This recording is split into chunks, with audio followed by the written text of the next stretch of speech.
Hello, everyone.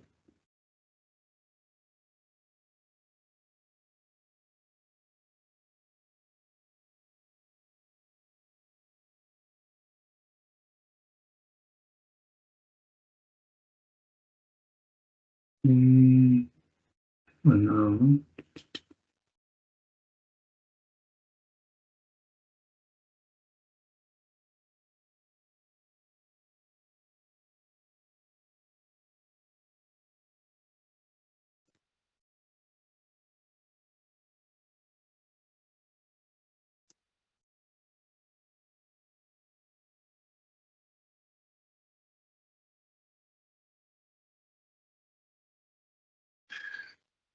okay, let's begin.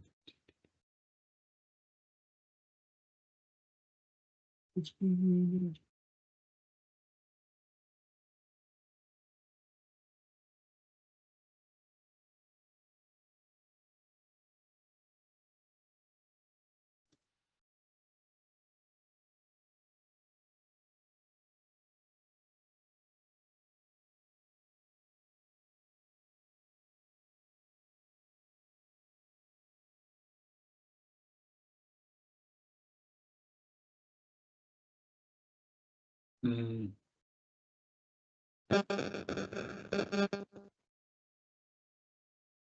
Albert is trying to join. Sorry, couldn't connect to call. I should have connected to that.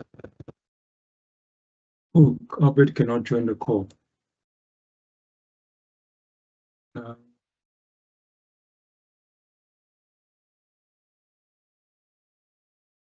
all right. So what do we do in this case? What do we do in this case?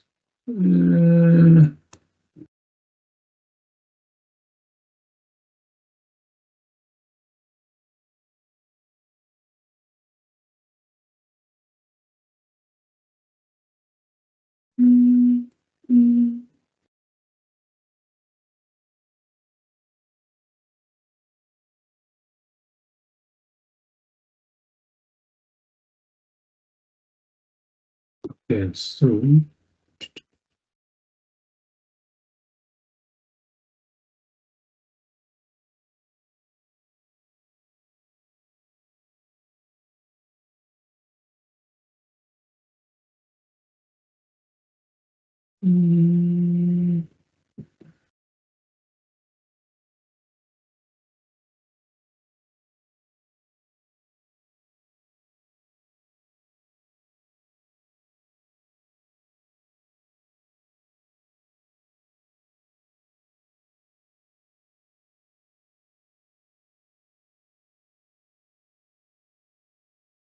oh my word.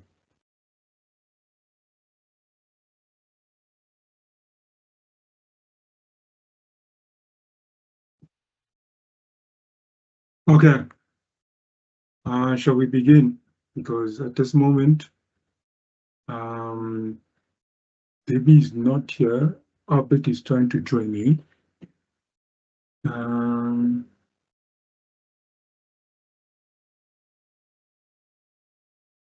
Ooh, that's a problem.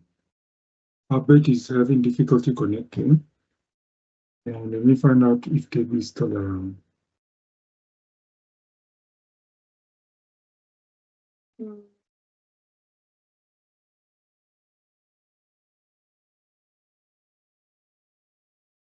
Oh, Debbie's here. Okay. Wait, how do you have full screen PDFs?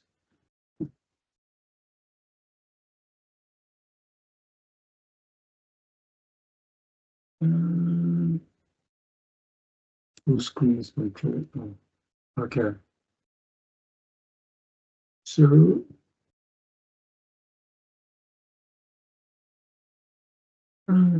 share.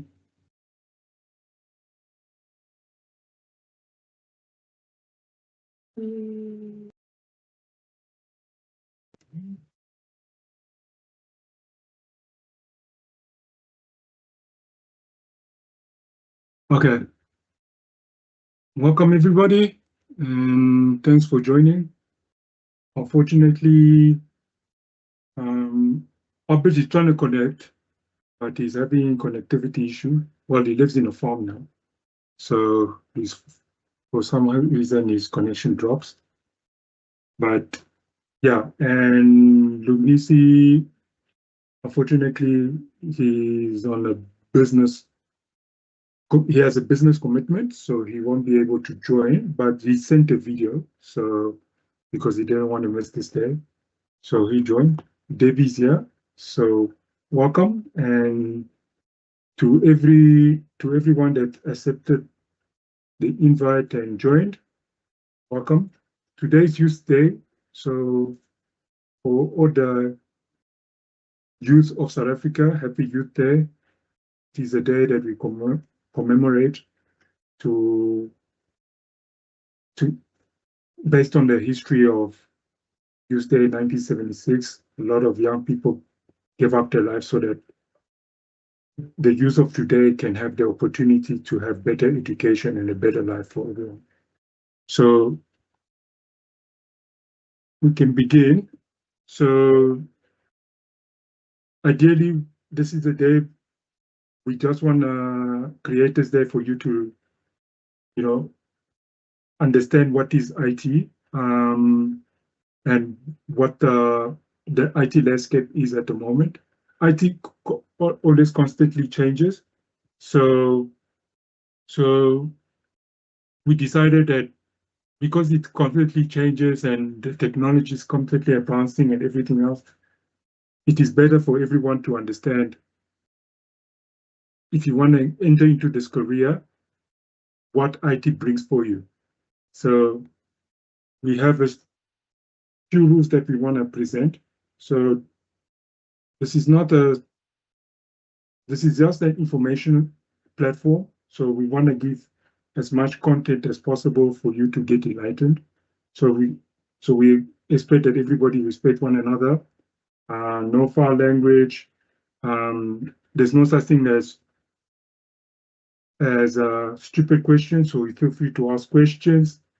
This is not a dating platform, so we won't sell you anything, and we don't expect you to. Well, you can socialize. Nobody, there's nothing wrong with that, but we don't want you to make it too formal and make it impractical and cringy for everyone else. But ultimately, you should have fun. So we've done the welcome. So we'll have 3 speakers, as we said, and then we'll talk about AI in IT, because fundamentally we are in the age of AI. So we'll talk how AI is changing the IT landscape and how you can benefit using AI. And yeah, and then during the sessions, feel free to ask questions. You can ask questions in the chat, or Drake will say in the chat. Feel free to ask questions in the chat, and we'll answer it the best of our knowledge. And then if you have any other questions later, feel free to contact us as well. We are on every social media platform. We have the speakers today. We have Deborah Ann. So this lady, I met her in Black Gold Code about a few years ago. And then when I was looking for female speakers, somebody recommended me to her. So I'm like, oh, cool. So yeah, so Deborah would talk about IT in the landscape and from a female perspective. And then the other 2, Lungisi I've worked with back in the day in a telecom project, but now he's started his own fintech business. So he'll talk about his journey into fintech. Oh, I'll bet he's here.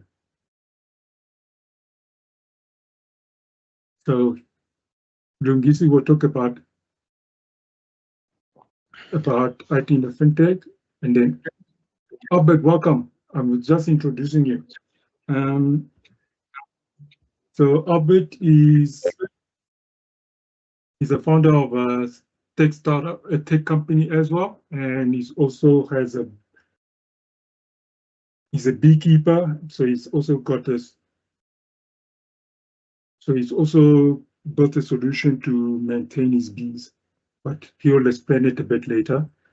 So yeah, so all these three wonderful speakers are in tech or in IT. So I want you guys to be engaging and ask them as many questions as you possibly can if you want to. And yeah, and then important thing, this is for learning. So like I said earlier, there's no such thing as stupid questions. Feel free to ask any questions that you can think of. And so that at the end of the day, if you have any doubt or something is bothering you, you can go out at least with something answered, your questions answered.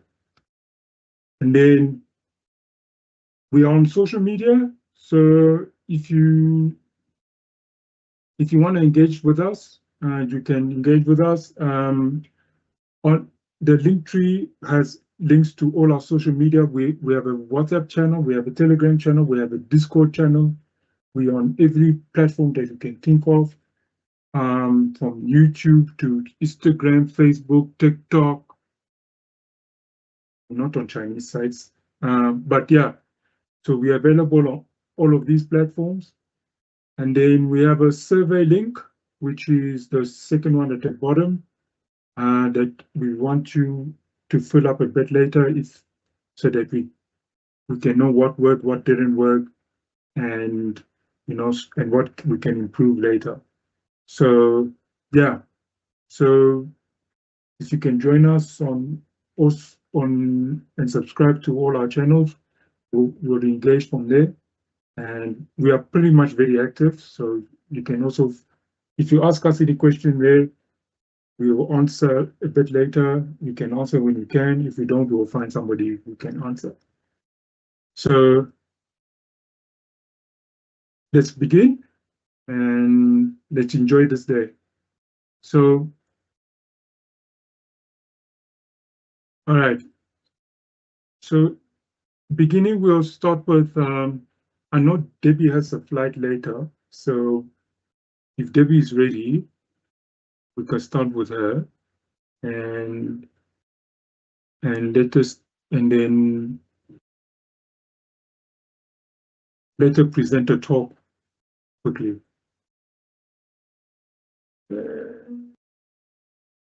Let's see if I can give Debbie an opportunity.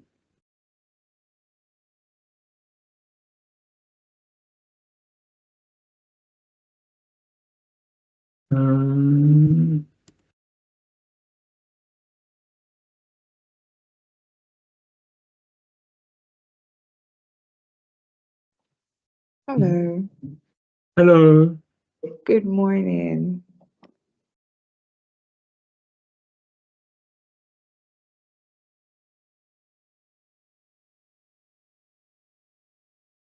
I think my internet's just froze all of a sudden. Can you hear me? Okay, yes, I can hear you now. Good morning. Morning. Yeah, perfect.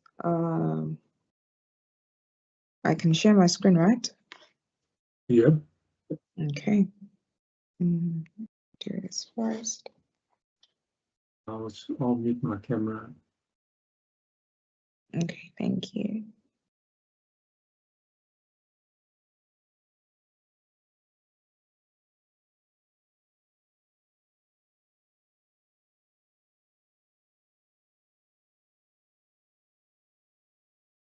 So I'm trying to share my screen here. Is that part of my access?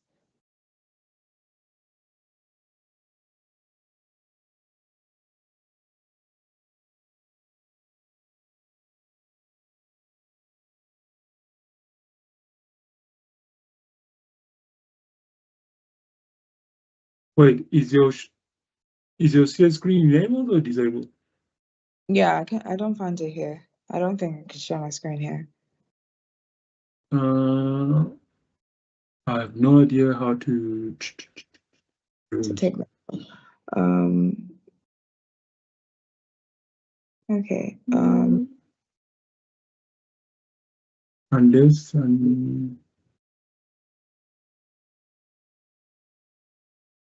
The fastest way is that I send it to you.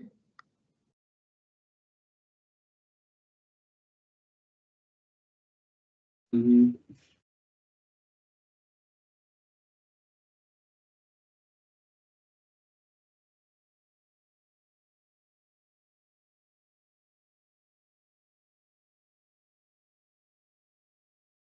Oh, make a presenter.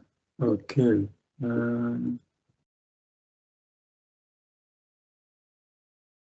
How do I make you a presenter?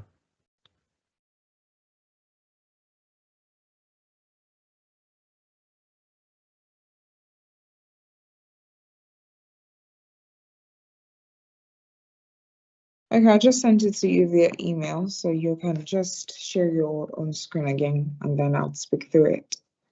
Yeah.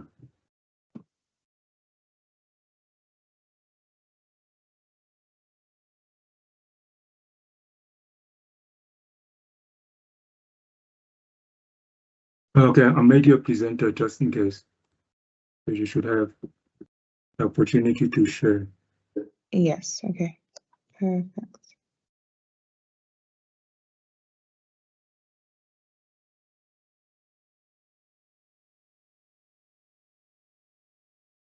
Can you is it possible to share or I'm sure you can see my screen now. yeah, okay. Yeah, I can see your screen. Okay. Perfect. Good morning, guys. I am Deborah and Albert, and as Baggy said, we met some years ago where I was volunteering for Women in Tech, Black Girls Code, basically. So I am a women advocate in STEM. I also, by day, I fundraise for African startups, and by night, I build tech products that can, work, basically. Some people build tech products that are just, for building sake, but I always have a principle whereby I build tech products that work and actually serve the community. So happy Youth Day, and we're going to be having a career vision from law to robotics engineering and stuff. So I would actually start with that, from law to robotics engineering. I absolutely had no idea that I was going to be doing that. My dad's a lawyer, by the way. So for the longest time, I knew deep down that I was going to be a lawyer. Like, I said it's that I'm going to be a lawyer. Everybody said that, oh my God, you like to talk a lot, so you're going to be a lawyer. And I literally just ran with it. I even tried to read some of his law books, even though I had no idea what was going on in the books. But I was that convinced I was going to be a lawyer.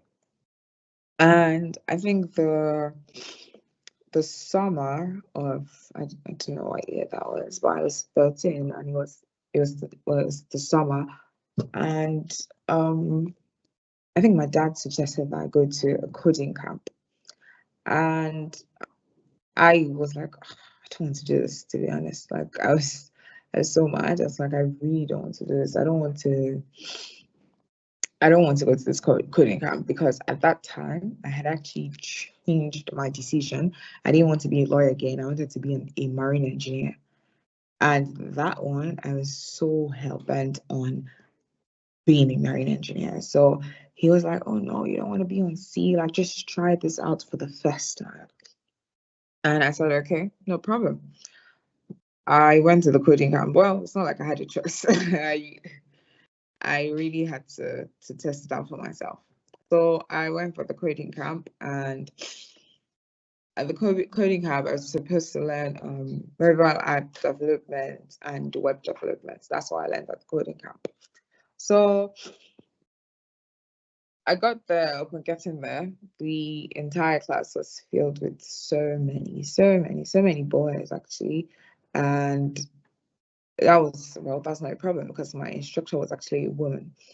And we built, the easy stuff when you get into, mobile app development and web development. We built the easy stuff like calculators, traffic lights, the code for traffic lights and all of that, as a tourist application and all of that.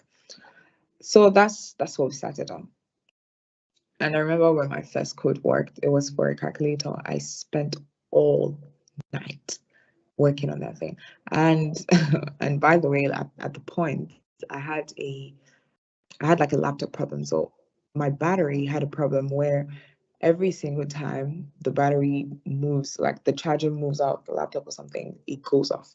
And I had a problem whereby I would be coding and I would not be saving. This was on Android Studio. So I know that I started a lot, like I started from the top a lot of the times. And it was it was not funny at all. It wasn't funny. Why it kept going on, I have no idea, but I know that it was not a funny thing. And I just kept on moving and moving and moving and moving. But that night, I remember the night I sat down in my house and I said, I'm going to get this done. And I did. My calculator code worked the next day and it was very interesting. And I said, after that, I'm going to move into the next one. It was a calendar. After that, I moved into the next one, which was a tourist application for people that come into a new country and all of that. Now, you'd think that I'd stop there because that's what happens most times. You go into like summer boot camps or you go into trainings for 1 week and yeah, most times you just forget about it. It's nice in the moment, but for me, it was, I left that place and I said, I'm not going to stop here because I actually liked it. After that entire camp, I actually liked coding. I really, really, really liked coding. So I think this was a year after that or 2 years after that, I got into Arduino, which is where robotics really comes from, to be honest. And I got into Arduino, and this picture here was, well, this is not my image. My image is much more sharier than this, but this picture here was this is one of the first products. It's like a driverless. Well, it's a controlled car. You control the car and then it moves. It doesn't have a steering wheel or anything. That was like one of the first projects I did with Arduino. And I realized that I actually prefer hardware engineering to software engineering. Well, when you code the chip and you put the wires together and it works, I saw that I really preferred that to just coding apps and websites, basically.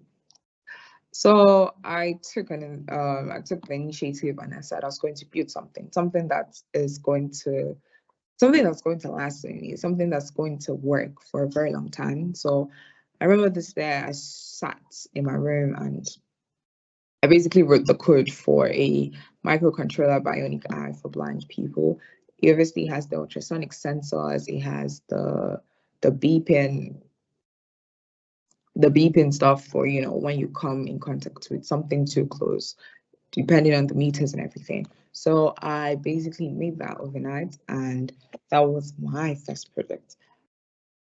It solved a problem in my world because, like I said, people just build products. They don't care if it's solving anything or not. And that's one of my principles. If you're building something and if you're going to waste your time and energy on what you're building, I think you should make sure that you're solving a problem because you'll just be wasting your time and you're just going to be building something that's going to be a filler, basically. So that's what I built. So, well, I have moved on with this. So what I'm doing now, like I said, you've seen that I've moved from lawyer to marine engineer to, robotics engineering, and then what I'm doing now. So I work with young women code, and with young women code,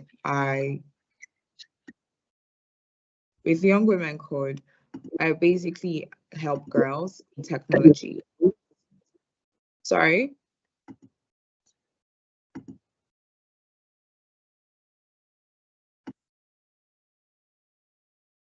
Sorry, are you trying to say something?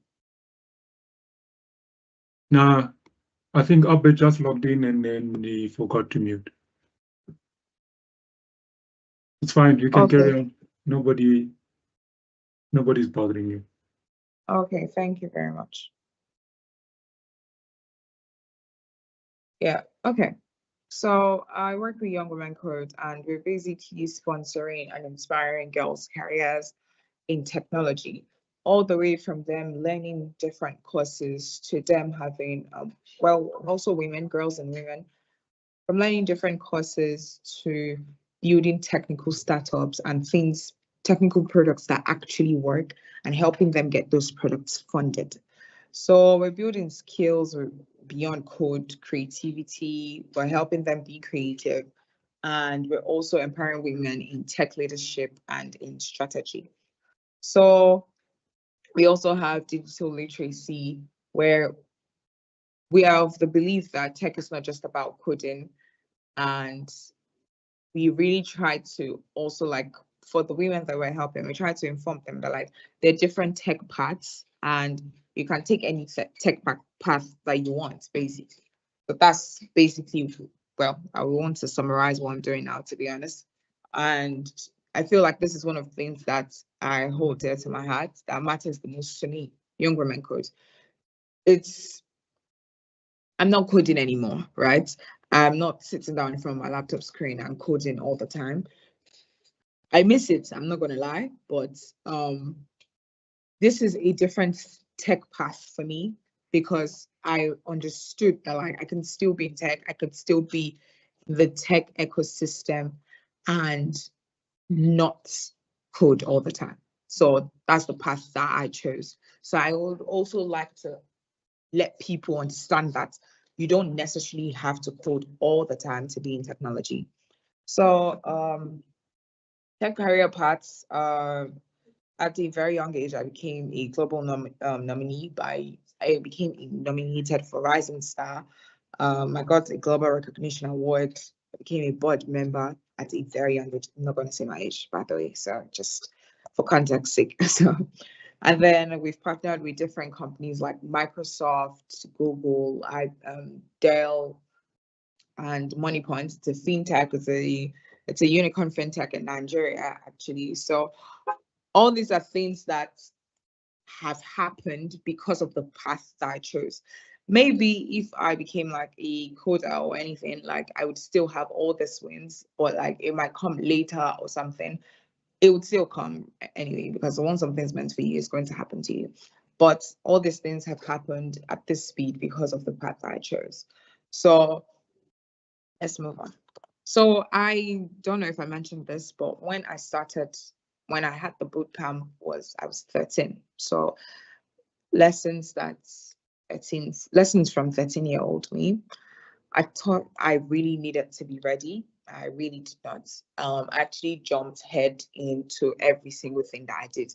And that is just, I feel like that's just my personal thing.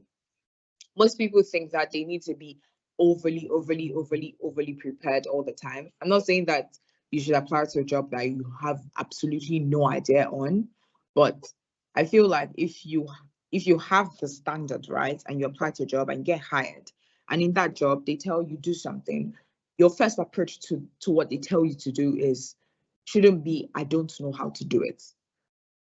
It should always be like, okay, I would take this on, and then you learn on it, or you reach out to someone for help or something. But it should not always be, I don't know how to do it. I don't know how to do it. I can't help myself. Someone should help me or something. You shouldn't think all the time that you need to be like 100% ready. Most people are not actually 100% ready. They just hope that whatever they're doing is the right thing most of the time. So you don't always have to be 100% ready. I also thought I had to be perfect, and to be honest, I actually just had stats. I really just needed to start it so that well, it's led me to where I am. So I really just needed to start it. Yeah, I thought I needed to fit in, but I found power in figuring it out. So when I started my project, obviously I was always the youngest person on the team. Well, so it's always a thing of like, well, all these people have years of experience ahead of me. And most times the people that have been hiring you, yeah, they don't even know. They're hiring you to solve a problem that they don't know how to solve. So I always just had like this imposter syndrome that like, oh my God, I'm being fraudulent to these people. Do these people know how old I am? Do these people know this? Do these people know that? And the thing was that they hired you because they've seen what you've done, right? So I I really just had that going on for me. But along the way, I just realized that like nobody's going to hire you. They've obviously seen nobody's going to hire you if they don't think that you're great enough to actually solve the problem, right? So that's one of the ways I got that out of my head. Till today, I really don't know what tomorrow holds, but I know that like this is the path that I've chose, and I would keep working in, I would keep working in that life and live live in that path. So basically, that's sorry, excuse me.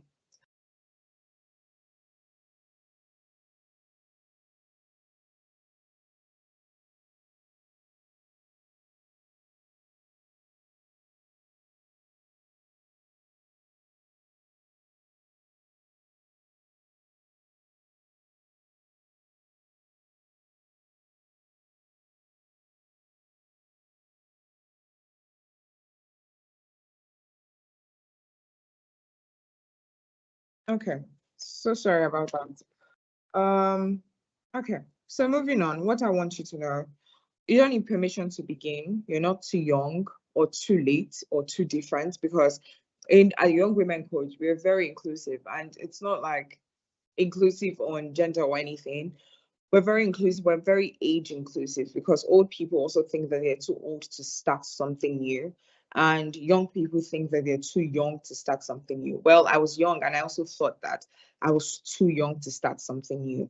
I thought that obviously I am a fraud and people don't obviously know how old I was or anything. And I didn't base it on my talents. I based it on my age. So you're not too young to start anything new, and you're not too late either. Like I said before, you don't need code to be in tech. You're allowed to dream big, boldly, and publicly. So the thing about dreaming big, people don't understand that. Like when they say dream big, you think it's just like, okay, well, I don't know what you actually think dreaming big is about, but most people don't take dream big literally. When someone tells you to dream big, I think you should dream big, because in my opinion, I don't think anything is out of reach. I feel like if you dream big and like you start setting the right precedents, that you're going to actually achieve what you want. That's what me, I think. So you should dream big, like one of your wildest imaginations. You should dream big. So that's one of the things that I need you to know. Okay, tech tech needs you, basically. Start a small project that's the idea is bubbling, and it might not even be something ex it might not be something extraordinary, but what it might not be something extraordinary. Sorry, excuse me.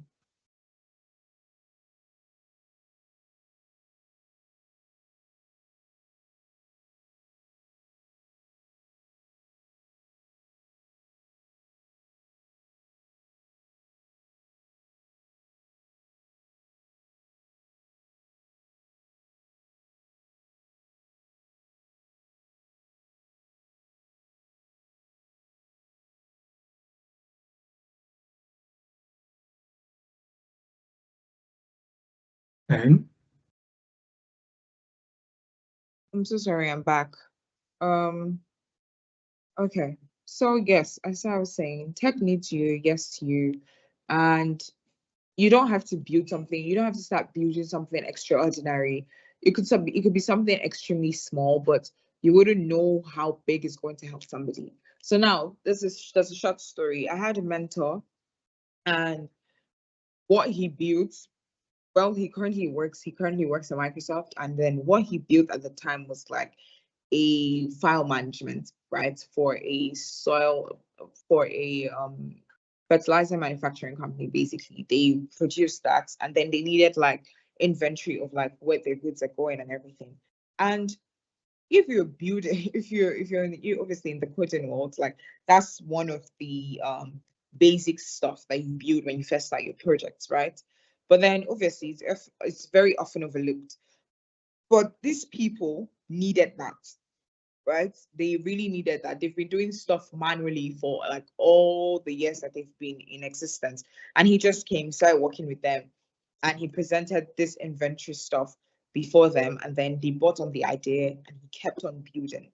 So the moment someone buys in on your first idea, you would always want to keep on building most of the time, to be honest. So when whatever you're starting with, even if it's a calculator, maybe you're doing something different with the calculator you're building, or maybe you're doing something different with the timetable you're building, just always start. That's the idea. Always start. And then obviously find communities like this one that we're currently on, because community is going to basically help you. You would find people there that also have similar problems to what you are having, or a solution to the problem that you're even having, basically. And then obviously tell people what your struggles are, tell people what your challenges are, what your experiences has been while you've been, in the tech industry, basically. So let's move on. So yeah, I think that's the end of my presentation. So like I said, I've just reiterated this. You don't need permission to begin. You're not too young or too late or too different. You don't need code to be in tech. You're allowed to dream big, boldly, publicly, unapologetically. You're not the exception. You're exactly what this space has been waiting for. Thank you very much.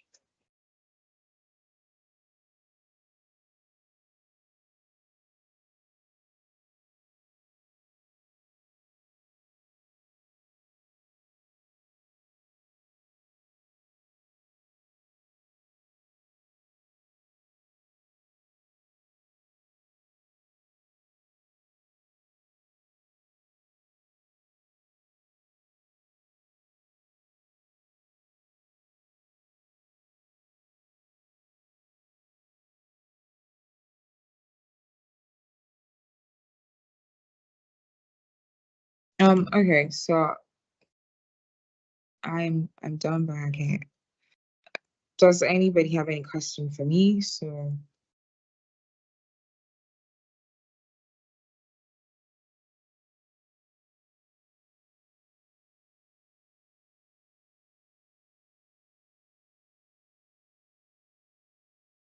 okay, I see someone has a question for me.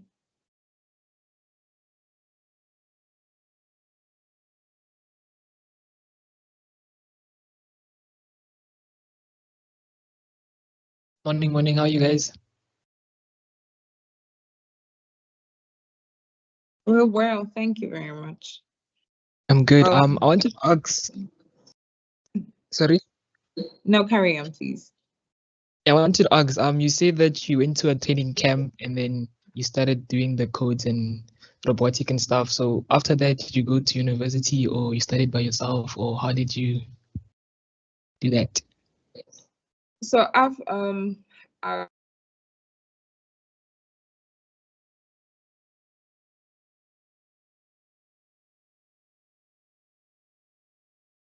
4 years head start before I got into university and did robotics engineering. So that's yeah, I think that's it basically. So I went to the coding camp. I did 4 years by myself.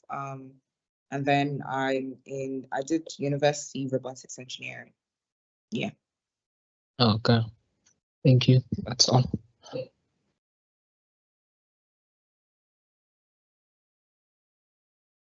Sorry, I didn't get that. That was my question. Okay, no problem. Thank you very much.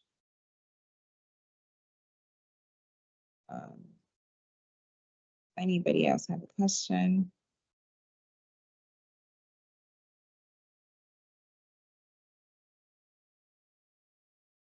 I'm here to answer all your questions. Okay. Hey, sorry. How's your IT stress level? Like, do you get sleep? That's a good question. I don't know if I should be honest here or not. Hey man, I'm always honest. I will tell people I barely sleep. Like today, I went to bed around 3, so I woke up around 8, 9. So, but last week has been too hectic. So Yeah, fair enough. Actually, I did the same thing for a different reason. For a different reason yesterday. I think I did like a 4 o'clock or 5 a.m. But in general, I made a decision to prioritize actually do 4 hours of sleep. That's what I run on. That's like my standard, but most times I slack to like 3 hours. I basically, for me, I do a lot of time management, and 4 hours of sleep is like one of the most important parts of my functionality. So if you have, I think the math that I actually do is that we have 24 hours in a day, and you can split that 24 hours into 3, and you have like 8 hours, 8 hours, 8 hours. So what you do in each 8 hours actually counts. And some people might want to use their first 8 hours on sleep and the next 8 hours on their 9 to 5 and the next 8 hours before they go to bed, basically. But well, you have to manage your time really, really well. So I do like a proper split of like 4 hours across board, and I sleep for one of those 4 hours. Yeah, that's what my sleep is like. But yeah, you would have some eye bags from time to time, but you'd be fine. You would really be fine. Yeah. yeah. No, as long as you got passion for it, you'll manage. Yeah. Yes. Thank you, Anne. Do we have any other questions, guys? If you're shy, you can post questions on the chat and I can read them out for you. Perfect.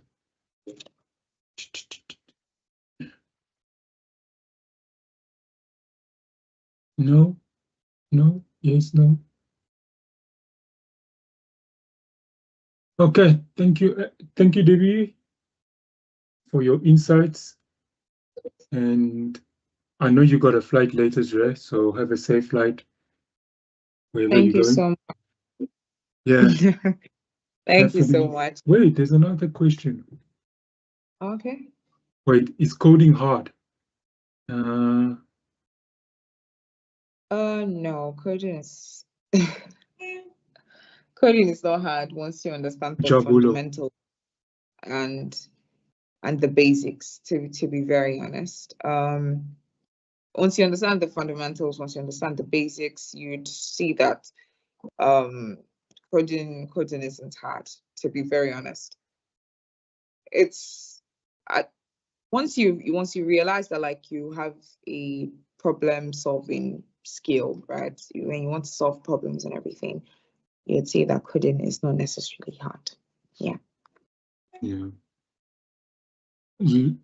Later in the session, I'll show you guys how to use AI coding, because ask anybody here, ask all the speakers here, we don't know every languages in the world, and not every programming language can program every system in the world. So is it hard? Not really, depending on what you want to code, but eventually it gets easier. Once you understand the fundamental programming language, it's basically the same in every languages. So yeah, it's like learning a new language. Once you learn the basics, it's easy from there. For example, most languages derive from Latin, so you'll pick up some words like French and Portuguese kind of sound familiar as well. So yeah. Yes, and also you don't only have to do coding in IT, but I'm sure the speaker did touch on that. Yeah, you can do robotics, you can do data science. So IT is broad. So if you pick up something that's interesting for you, you can actually go for it and just, become an expert at it. And then in 10 years' time, you'll do the exact same thing I'm doing now and then share that knowledge to everybody else. So you don't need to be coding in some fields. I know I've got people in IT whose job is to test applications. So that just to see if it works or it doesn't work. Or they go to clients and find out what they want. And then they say, oh, this is what the client wants. That's it. So it depends where you want to study. Oh, yeah. Which IT careers would be best for learning during CAT? What's CAT? Guys, I'm old school. I finished high school in 2001, so I do not know what CAT is. I think CAT is computer applied technology. It's a subject they do in high school. Is that correct, Siabong? Okay, but what do they learn in CAT? Because we had computer programming. It was called computer programming in high school. So you learn to code specifically. So CAT is just basic computer literacy. They learn how to use just basic computer functions. So like Word, PowerPoint, Excel, and all of that. Yes, and I think they can type in the chat if there's anything extra, because yeah, I also lost it high school in 2013. 2013, geez. Yeah, so look, most institutions like university and whatever, if you have no IT experience or CAT experience, they will train you just to be computer literate. So, for example, I know a lot of people who've done engineering and they've never had computers at school, but then the first year, for the couple of weeks, they get taught everything that you guys are learning in CAT. So, so IT careers. CAT is just a basic entry level to anything in IT. So, it will all depend. If you're gonna go deep into computing and like electronics, computer engineering, and all of that stuff, so hardcore level computer science, then you'll probably need more mathematics and than CAT. But CAT is also fundamental because then you understand how the computer works, but you don't really need it. So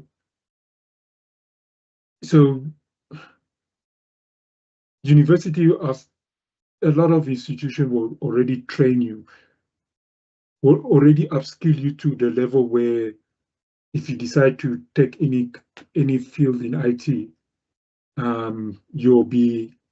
you'll have a fundamental knowledge, and then they will upskill you from there. So you can do CAT, then you don't have to bypass. Then you bypass all these courses when you get to university or University of Technology and all of that stuff. It's a good thing, but then also I don't know what CAT really is. I don't know what they teach you in CAT, so I can't even really answer that question. But I know already that everybody, by the time you get to university level, they will upskill you. So, yeah. Any other questions?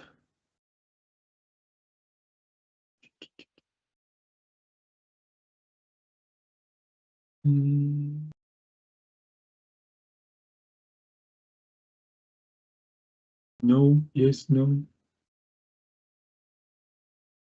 Okay. Thank you, Deborah. So Thank you very much. Yeah, we'll move on to the next speaker. Yeah. We'll wait for Albert. Albert network has dropped, so I'm going to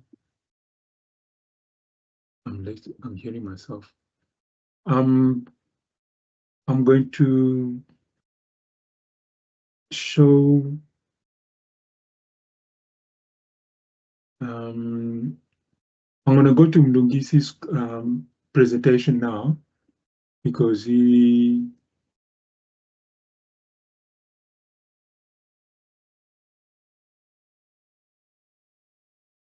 While you do that, Buhake, I've just put in a poll. Just want to find out the grades of everyone that's present in the call, so that we can also give them information that's relevant to them. yeah. So guys, if you see on the screen, there's a pop-up. Can you please just pick which grade you are in? I want to see what majority of us are at. I see we have one grade 11. And there's also, I'll send you guys the link to the survey that you can do even afterwards, where you can give us an overall feedback for the talk, and yeah, and also give us feedback. How was the person? How was the speaker? And all of that. What did you like? What did you not like? Hey, Albert.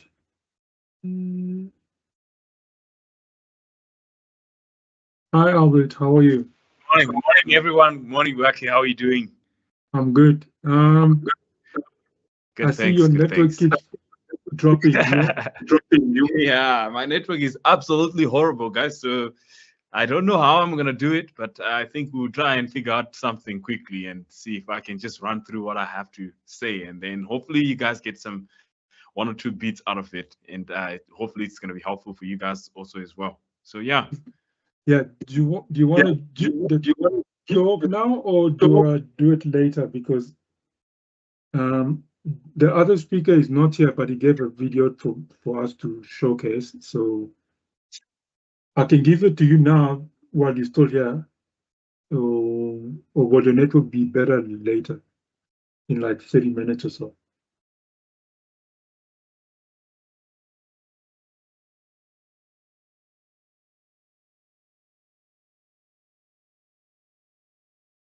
Is Albert around? All right. Okay. Well, Albert figures out his stuff. Let me.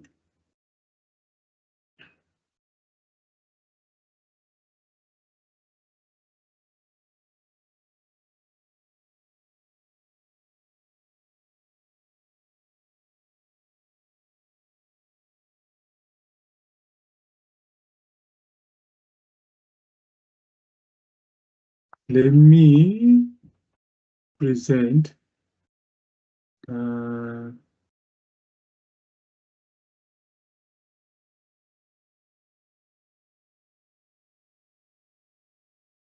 right.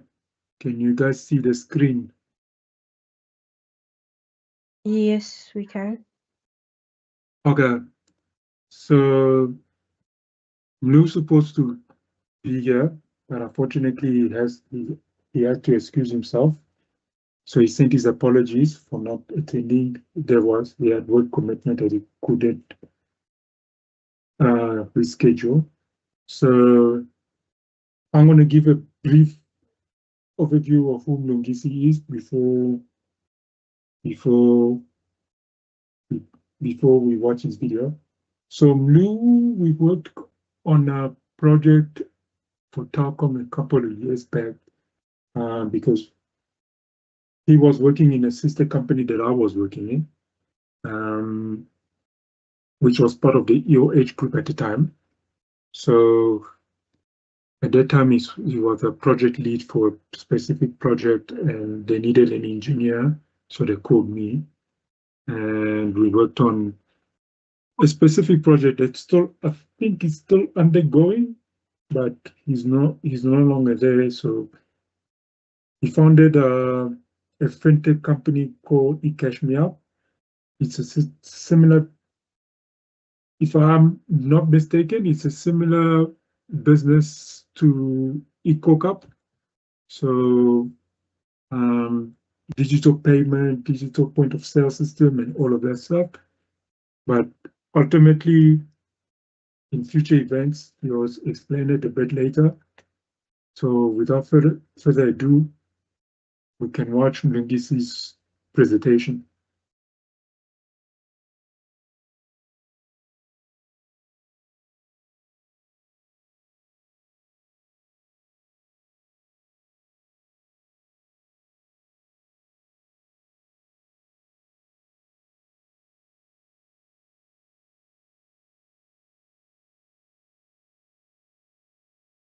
There is no audio, and also Buhake, There's no audio. yes.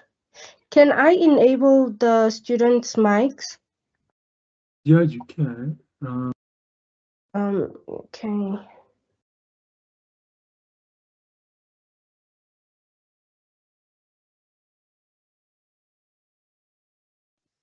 No audio.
Okay, you let me know when the sound comes on, right?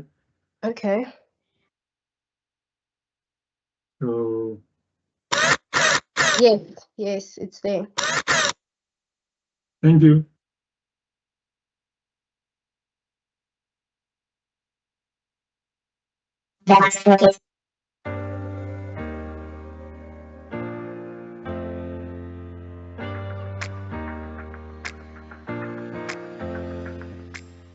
Happy Youth Day, Futures Leaders of South Africa.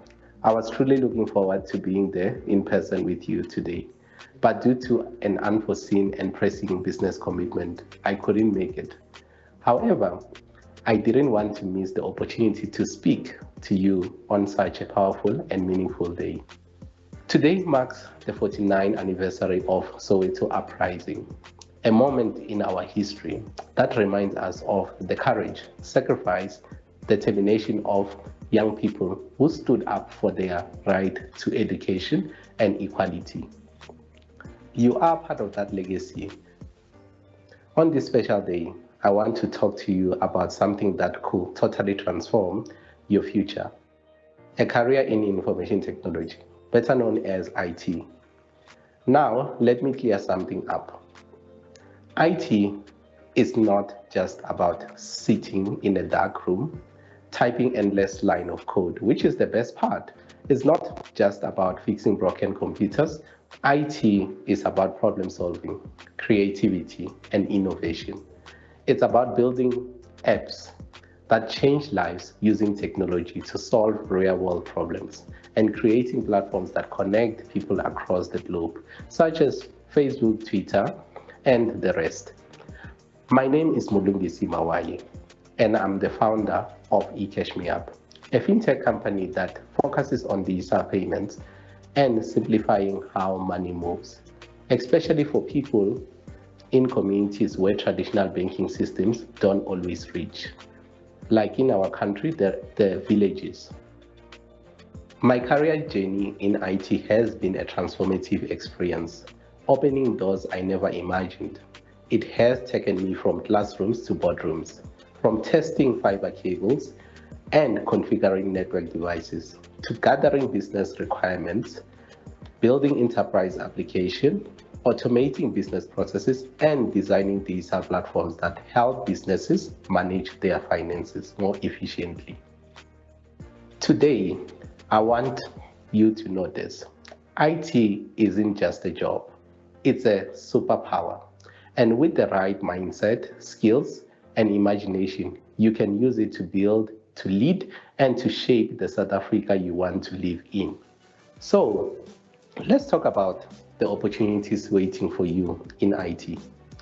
Number one, the world of IT is growing fast and it needs young minds like yours. Here are a few stats we can reference. One, globally, IT is becoming one of the most important industries according to the World Economic Forum. IT will add over 300 trillion, which is $16 trillion, to the world economy by 2030. Number two, in a report by McKinsey, IT and tech are expected to create over 1.2 million jobs. That's a lot, by 2030. That means lots of chances for you to build a career in technology. And lastly, more than half of the new international jobs coming to South Africa are in IT and tech, showing how important digital skills are becoming. But let's bring it closer to something that's very close to my heart, fintech, which is short for financial technology. In a report by the DPO group, fintech is changing how people send, save, and borrow money across Africa. It already supports over 4 million jobs and adds billions to the economy. In South Africa, companies in digital payments, online banking, and mobile finance like eCash Me Up are solving real problems, and they need young talent in areas like coding, which is software development, cybersecurity, data analysis, designing user-friendly apps, and everyone's favorite, artificial intelligence. If you are passionate about solving problems and want to make a real difference, IT is full of exciting careers waiting for you. I thank you for having me, and I look forward to sharing more insights in person at our next meetup.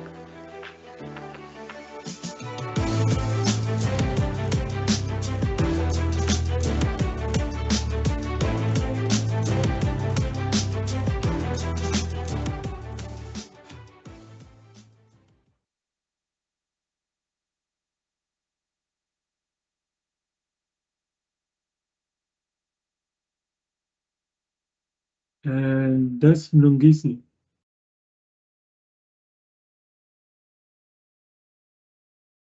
How exciting was that? I have unmuted everyone. Your volume is low. Can you hear me now? I can.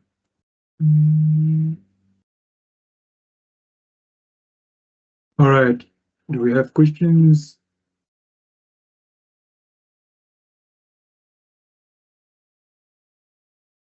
Yes, no. Not yet. Can you hear me clearly Yeah. now? Okay. So if you have any questions, you can type on the chat, or you can just simply unmute yourself and question. Just remember, this is a safe space.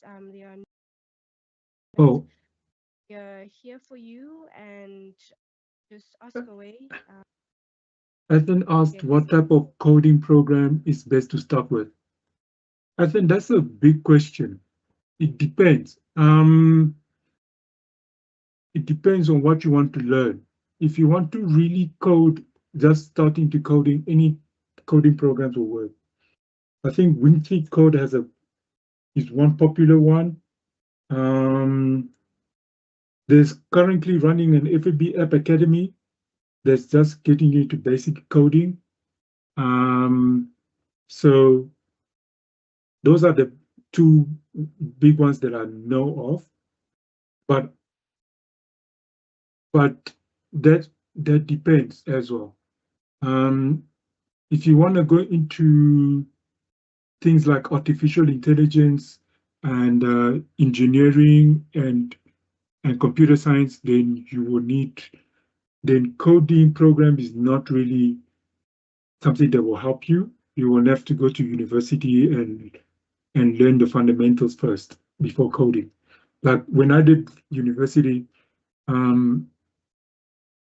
only did coding fundamentals for the first year. The other 2 years was just theory because it was more mathematical. Like AI is more mathematics and stuff like that. So if you just want to go, it depends on what you want to do and what you want to build. If you want to build apps, then yeah, coding programs like WinFin Code and all of that will provide you that. If you want to build industrial systems and that shapes the world, then you have to go to like universities. So the one thing to do is trying to research what you want to do and find out if there is institution that provides such type of education. So yeah. Yeah, okay, can you please, there's a question on the chat, but I want Njabule to. How many months does it take for you to make an app? Yeah. Yo, So, okay, this is going to be complicated, but I'll explain. One, wait, Bohake, before you even do that, isn't it best for him to explain what kind of app, how he wanted to function? So, yes and no. That's what I'm trying to explain. So okay. If you want to build the app, you have to figure out what problem you're solving or what you want to build. Once you figure that out, then you'll have to first design the app. One, the app has to be user-friendly so that nobody has to go Google how to use your app. That takes time. Then once you've designed the app, then you have to get the engineers to build the backend for your app. Because don't forget, the app does not just run alone on your phone. It has to run. There have to be systems in place at the back end that can process your request. Then on top of that, you have to know who are your users. So for example, in America, most people are on iPhone, then on Android. And then where in Africa, most people are on Android and on iPhone. Then you have to think of that. And then once you think of that, then you want to know, do you want to build for Android and iPhone or iPhone or each one separately? Because they both have different architecture and different SDK. So like Apple prefers to use their platforms to build iPhone apps, and Google prefer that you use their system. If you want to create a universal app that works on both, you can, but it's very complicated because when the newer version comes out, you're going to take time to update.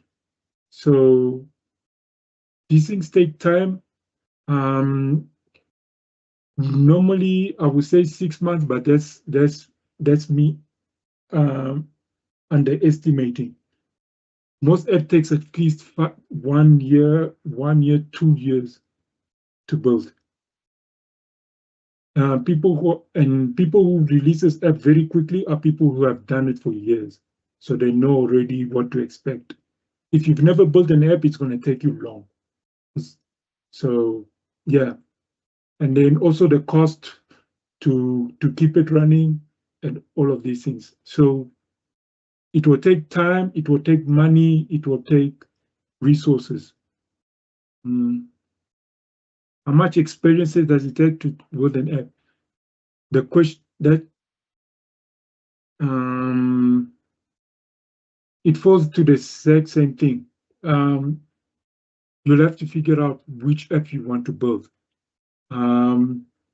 So there are some people who are Android expert and there are some people who are iOS experts, and there are some people who are both. So, for example, some people who know React can build application for both Android and iPhone. You just need to learn the basic of coding and understand the APIs for each app. That if you've never coded, that will take time. If you know the fundamental of coding, you just have to apply yourself how to build an app, how app navigation work, and all of that stuff. So it takes, once you get used to it, it's quick. If you've never done it, it will take time.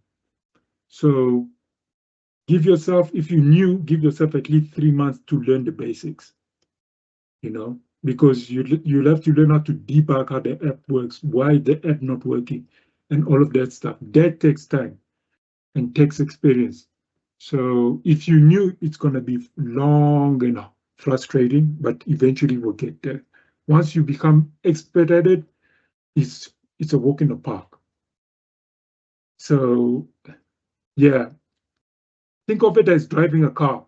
Okay, nowadays people drive automatic, but all of us who started with manual, it took time to do clutch control. But once we got that, it's a walk in the park.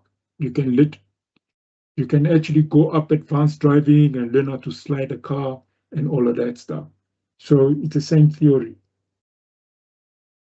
Yes, Ashley, you have a question.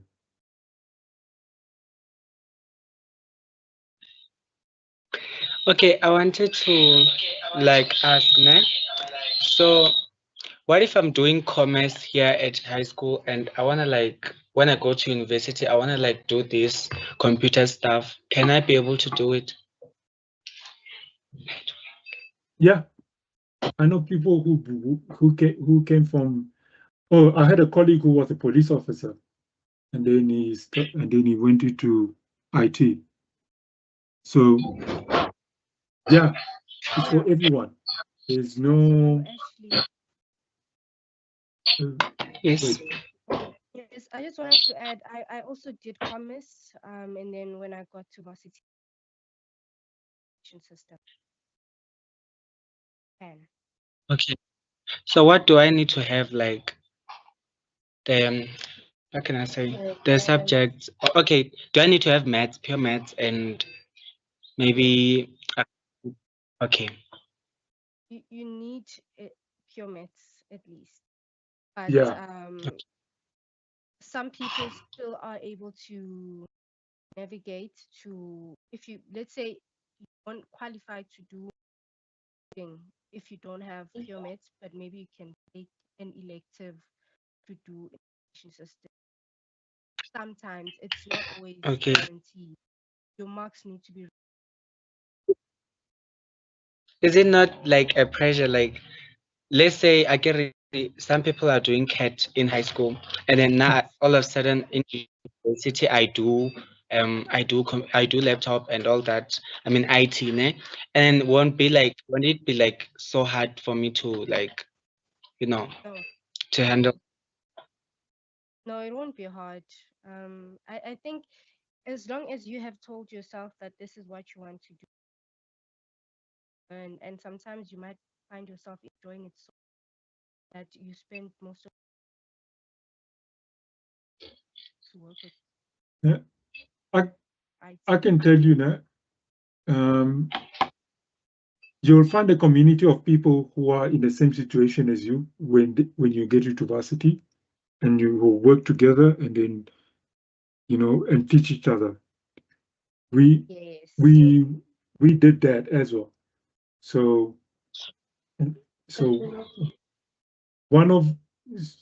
there's always a community somewhere.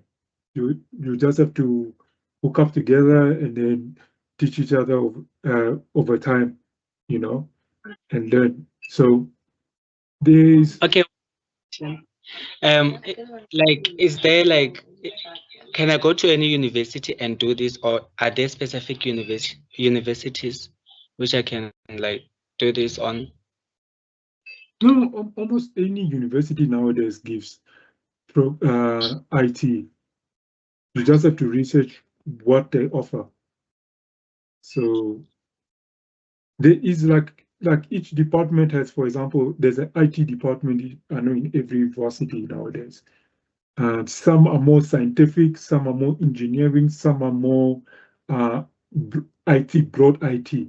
So meaning if you want to be like a business analyst, for example, you do not need to learn more scientific approach of computing, you know. So you just have to go through that department, sit down with them, find out exactly what they offer, and see which one will be fit best for you, or which one will fit.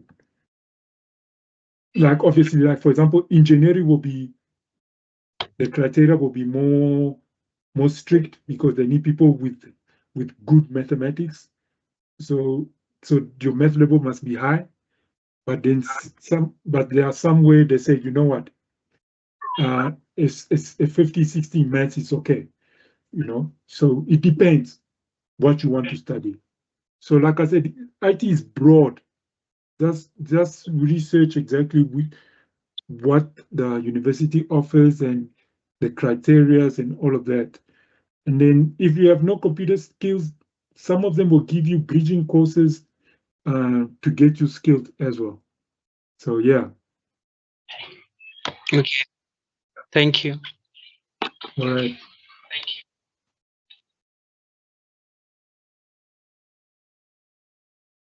Any more questions?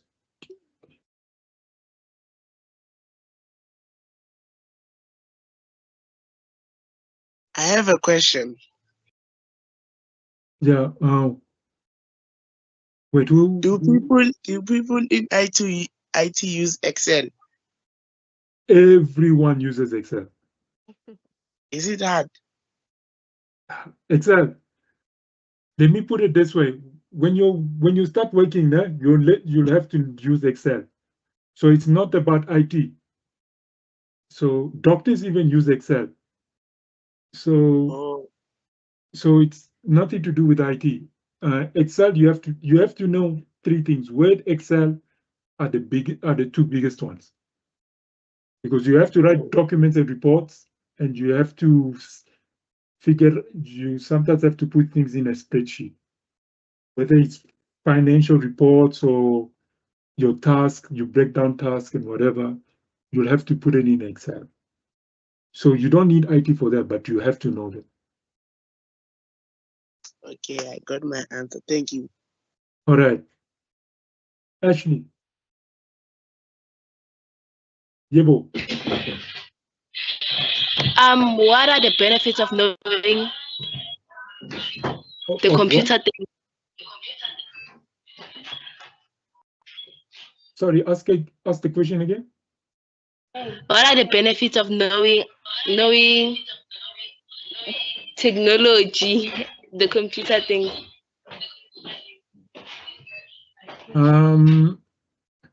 The benefit, one, the whole world runs on technology.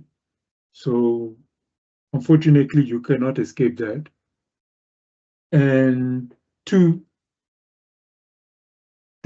if you have an idea that can solve problems and you think technology is the best thing, then knowing technology would help, you know. I saw a post about some high school girl who built hearing aid for the deaf, but it's got some kind of artificial intelligence on there. I forgot where I saw it.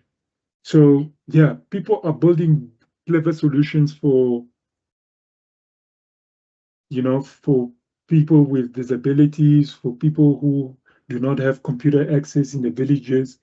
There's always, like Nungisi said, he's built a payment solution for people in the villages. So technologies will always be this. There's always going to be somebody who's going to build a technology that will help other people. So yeah. So if you want to join and build something as well to help people, technology is there. You can also try and learn and help us build something for the better.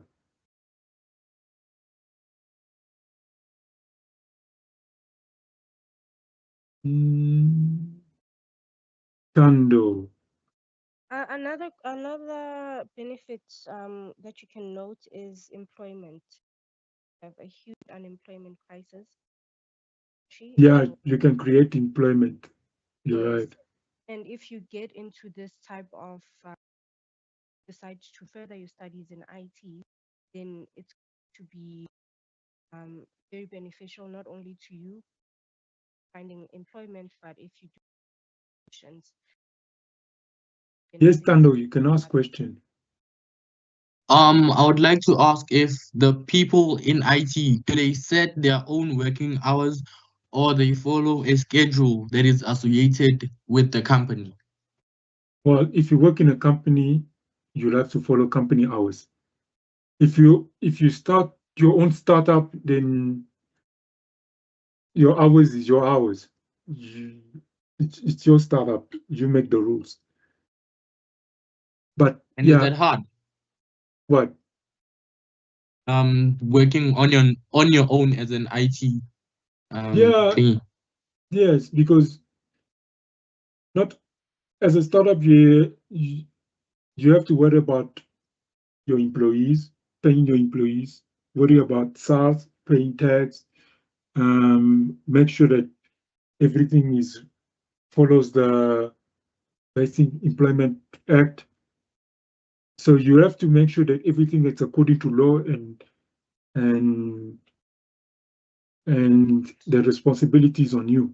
So it's whereas in a company, they've got HR people that worries about it. Where at a startup, you are the one that does everything. Okay, thank you. All right.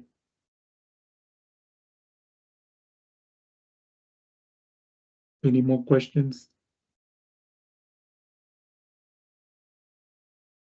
Can we go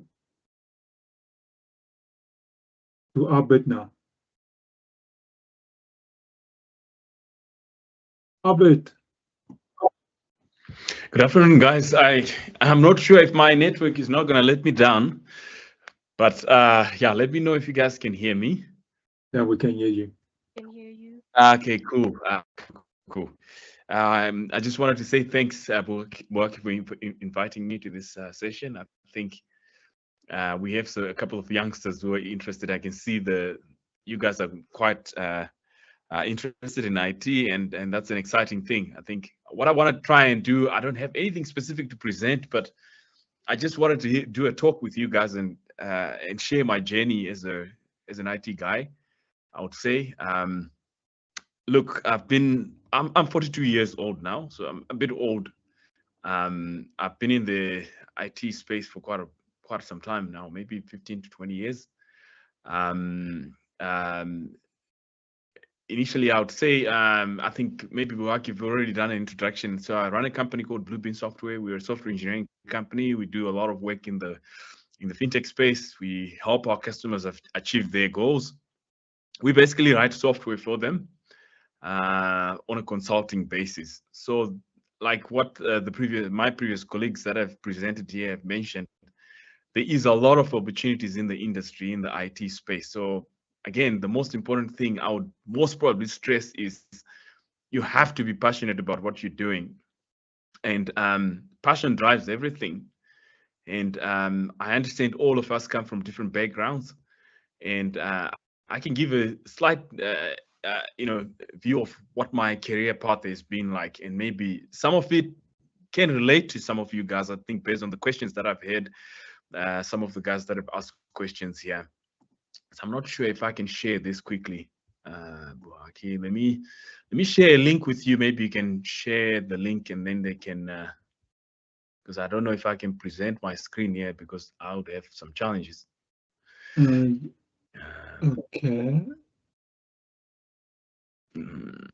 I should be able to type a message there. No, I can't.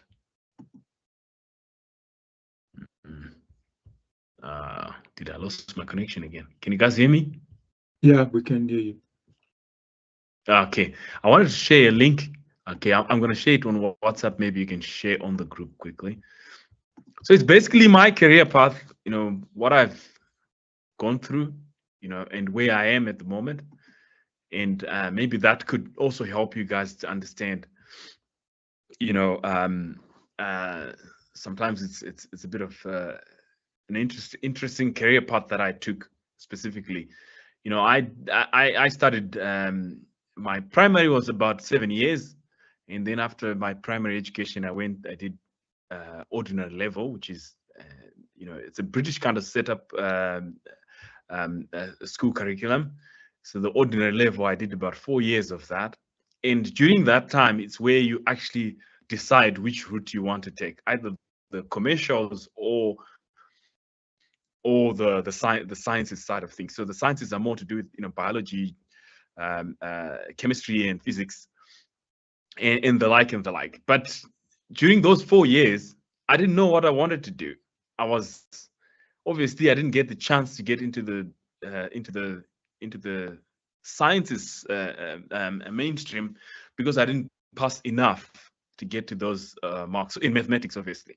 So, but I knew internally that I was a technical guy, and that's what I wanted to do, and I was passionate about tech, you know, and that kind of thing. So I'm not sure if you've managed to receive my link, but I can share it. I shared it on WhatsApp. WhatsApp. Let me check Yeah. WhatsApp quickly. It's got Okay. I've got a little drawing that I've just put together on Escalate Draw that can sort of highlight my career path, and I want to kind of have an explanation down the line how things have turned out for me over time, you know. Okay, I'm sharing it now. Okay.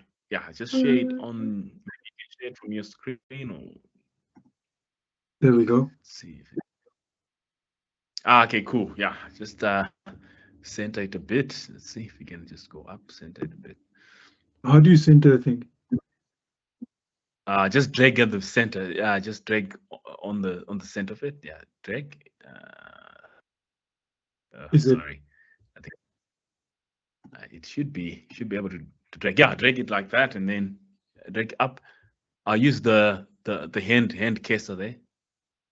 Is a hand there? So, wait, where's the hand cursor? On the two bar at the top. There. Thank you. Hold it. Yeah, like that. Yeah, and then just zoom it. So I'm like I said, I'm 42 years old. My primary education was I grew up in the rural areas. My parents were purely rural people. We believed in that, you have to, grow your own food, head some cattle. So every time I go to school, after school, I walked on my way to school early in the morning and come back. It's about, maybe I would say roughly about 10 Ks in my primary education. So it was more of kind of a complex setup, if I would say. So I'm not sure if any of you guys are still walking to school, but I think maybe some of you guys might be. So those early days were quite essential for me, for my upbringing. During my primary time, I didn't know exactly what I wanted to do. I just following the trend, right? Everybody else is going to school, and do the best that you can based on what you have, and follow the teachers and things like that. And then high school, I went to a boarding school, and I spent about four years in high school, which is that's the part that I was trying to explain, to say form 1, form 2, based on your results at form 2, you need to choose which career path you want to, like either you go the sciences or you go the commercial route. So, but that's based on your results. So my results didn't turn out well when I was in form 2. So I ended up taking the commercial route, so which is most probably accounting, commerce, and the like and the like. You still had science, integrated science in the part of that, in mathematics as part of that curriculum anyway. So by when I finished my O level, which is form 4, going to A level, I had already been inclined towards, you have to do the commercials. My parents wanted it to be in accounting and things like that. So I ended up going to A level, which is another 2 years that you need to spend in school before college, before university. And I studied accounting, management of business, and geography. Completely different sort of thing, right?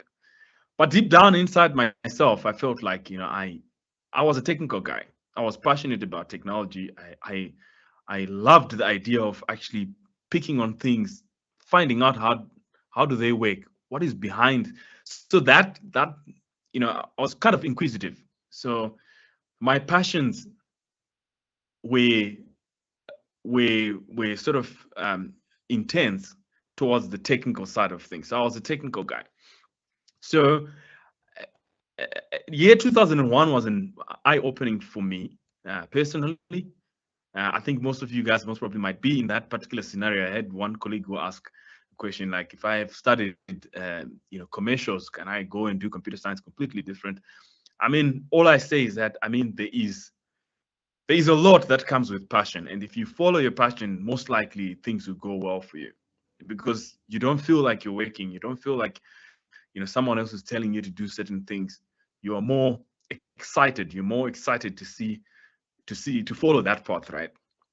So that's basically how I kind of split. At the time, my parents were really pushing for me to go and study either bachelor's in accounting or something like that. I'm running out of power here. But I decided to change that, and I told them I wasn't happy with that. We went back and forth, and obviously they ended up giving in. I went to college and I studied software engineering for 4 years. And most of the stuff that like I said, I mean, I was inquisitive. I was passionate about this stuff, and I was really interested in how things work from a computing standpoint. So I didn't have my parents couldn't afford a computer, by the way, but I had to borrow. I remember my uncle had a small 386 machine. It's a 386 machine. It's a very old machine. But like I said, I mean, me and Boaki most probably old school. But this 386 machine was like dusted up, and I picked it up and I opened it up. I started putting some parts together to get it to work, you know. Later on, I found out that I couldn't even install Microsoft Windows 95 on it. But I was excited about just trying to bring this thing up and running, you know. So I would stress the point, guys, that IT, everybody else will tell you guys, IT is, you have to have the passion for it. And I understand all you guys who are on this call, for you to spend time on a day like this, which is a holiday, and to be here, you are definitely passionate about that. So that's a big step towards that journey where I think it's going to take you into somewhere. So my engineering time, software engineering time during college, I think it was more of the design, dev, testing. Like you see all those streams, you can pick any one of those and specialize in one of those. You know, testing is also a field that you can work. Development to software development, the design side of things, architecture and things like that. All of those also part and parcel of the IT field. And I think my previous colleagues who did a presentation, they're also touching on that the field is vast and there's a lot more there. But here's the story. After college, actually during college, I think my third year, all of my friends that I was with in college, they had already gotten a job somehow, you know. I think I had a lot of my colleagues would come to me and say, you know what, can you do something for me? Can you build this project for me? I had a lot of that, you know. People were, but I couldn't sell myself. I couldn't. I think this is key, really key, if I could say it this way. You need to be able to not only master the technologies and the technical side, but you also need to present yourself. Because my first interview at MWeb was a complete failure. Because here's what happened. Actually, my colleagues that I went to college with, they were super smart, you know, and we had interviews at MWeb, and MWeb said, you know, you guys come in for an interview. Both of them, they got a job already. And then for me, I went for that interview. It was the very first time I had been in front of interviewing panel, and I just couldn't explain myself, you know.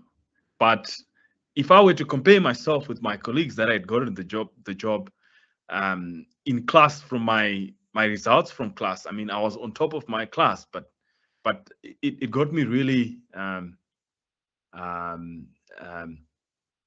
confused to say, I mean, I'm good at this, but why is it that I can't, I can't present myself? So that's really one of the most important things that you guys need to learn, is that even if you study IT, you need to be also to be able to present yourself, present your case, and be able to collaborate with other people as well.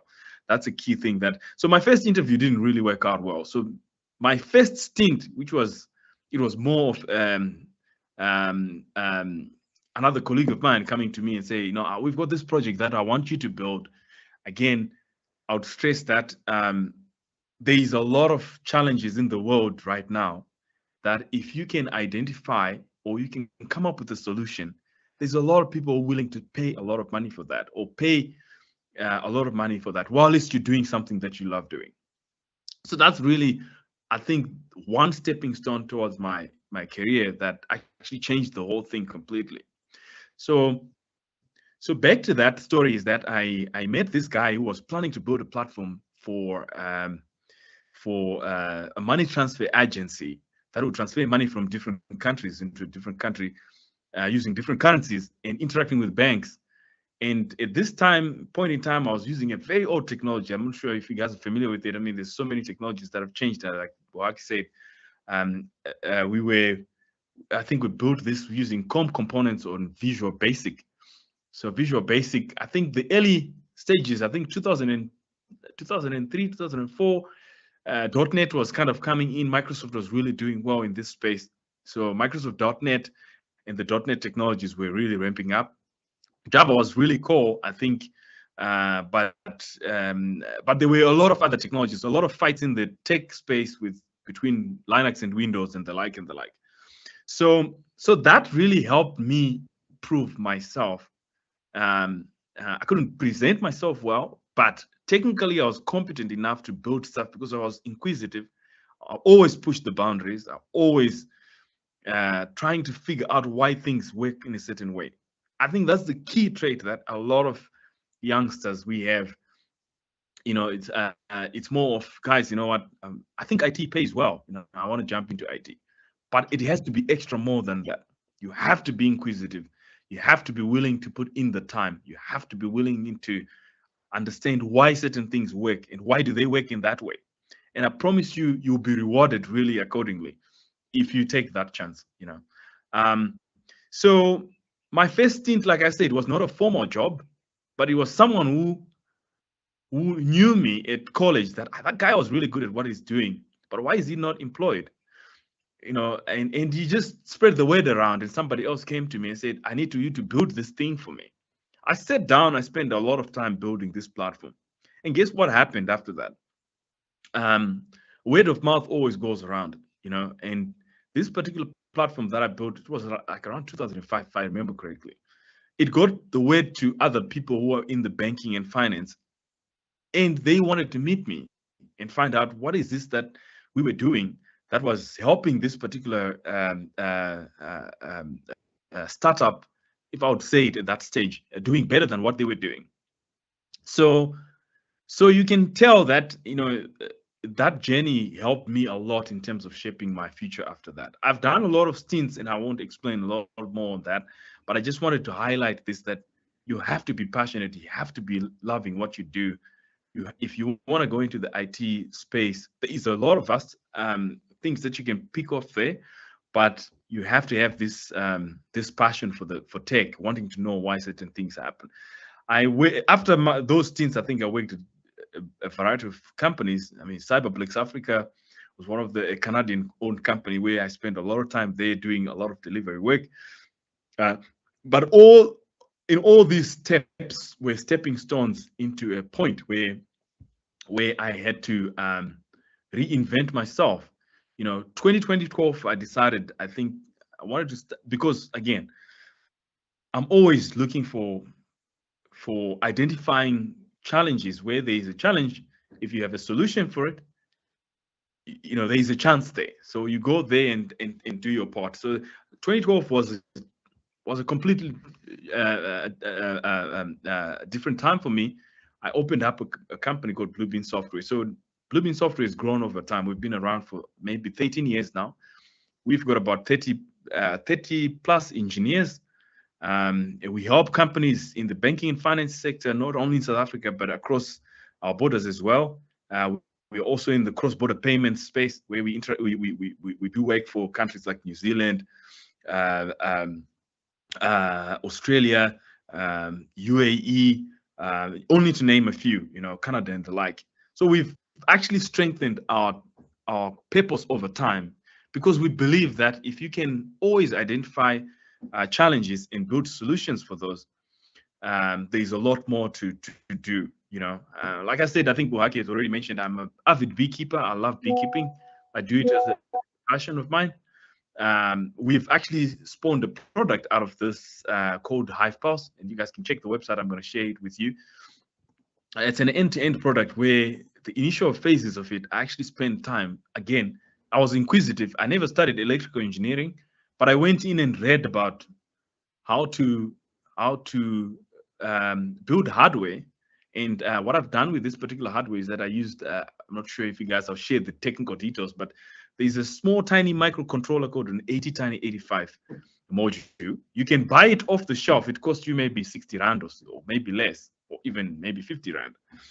It's a microcontroller, a small tiny microcontroller that you can use for writing instructions on it. And once you write instructions on it, you can attach devices to it, like sensors and things like that. So I attached the humidity and temperature sensor to it. I attached things like gyroscopes and all those other things. You can buy them online. You don't have to. These are things that are readily available at a very cheap price. And the amount of money that I spend on buying, that I would go and spend at KFC or at Nando's, with that amount of money, it's a small, tiny investment that you can do. But if you're inquisitive enough, here's the story. If you're inquisitive enough, if you're passionate enough, you can identify. You will be able to identify those challenges where people are struggling. So we realized later on that after this initial stint that I did, we actually put a team together and built this platform end to end. And we got recently certified to sell in Europe our product. We ICASA certified here in South Africa. You can check the whole story around it. But it's an end-to-end platform where you can go onto the app. You can we basically trying to put sensors inside beehives so that we can understand how bees behave and the impact of climate change on it and all those other things. So all these opportunities start showing up because of the how inquisitive we were initially on the early stage. So this is basically my story, guys. I'm not sure, like I said, I mean, I had two options, either to go the commercial route, but I decided to follow my passions and anything else that you can drive from a passion standpoint, I promise you can open up a lot of options for you.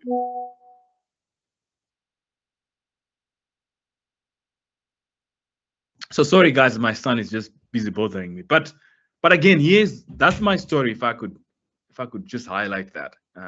Not sure if you guys have any questions, but everything is possible.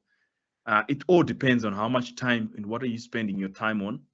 I know a lot of guys, especially when you have so much energy now, because I promise you, once you have kids, once you have a family, once you have a lot starts happening and you don't have that much time. So I'm saying during this time, while you still have the energy and the capacity and you don't have that much, so many responsibilities, if you spend your time learning as much as you can in the IT space, the options are just so much and the opportunities are so much.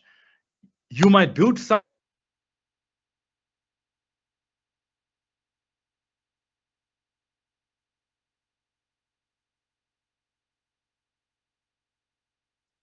I think we lost. I still.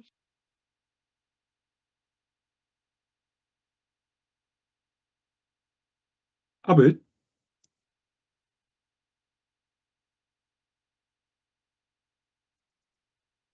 wait, did Abed drop off or?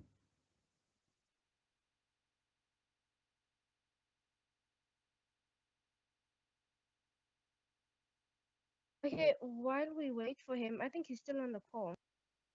Is. Yeah, I think his network is bothering him. We do have a question. Yeah, Ashley, you have a question. You've been having a question for a while.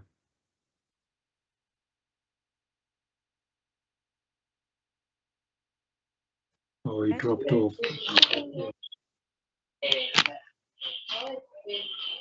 Hello. Hello.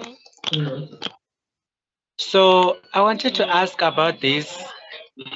I saw an article on Instagram saying that there is a shift to renewable energy is expected to create numerous job opportunity in various sections in 2030. Is it true? I wouldn't know. I would not know. Okay. Sorry, what was the question again? Renewable energy will create jobs by 2030.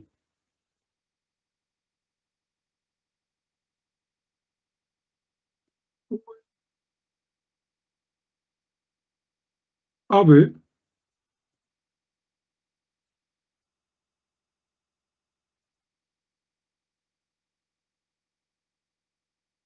are you still here? I am here trying to get my mic. Can you guys hear me? Yeah, I can hear you. Okay, cool. I'm not sure what you lastly heard, but all I was just trying to stress is that I think, IT requires a lot of, I would say, a lot of drive. You have to have the drive, guys, because there's just so much opportunity there that if you just put your effort, while at least you still have the energy, there's just so much that you can do. Either identifying challenges in any industry you can think of. I mean, agriculture is a big industry. You can identify where people are struggling there. As long as you can come up with a solution for that,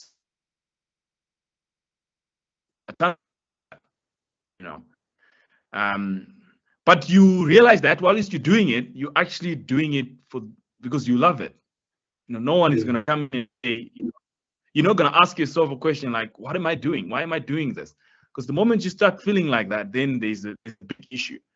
But if you love what you do, you're going to find that it's not going to be work. You're not just waiting to get paid for a paycheck, but it's something that motivates you to keep going.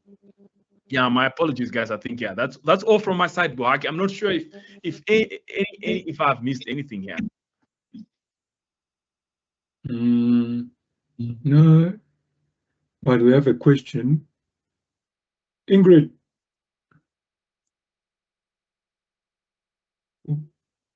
Okay, hi. I wanted to ask, I'm doing grade 11.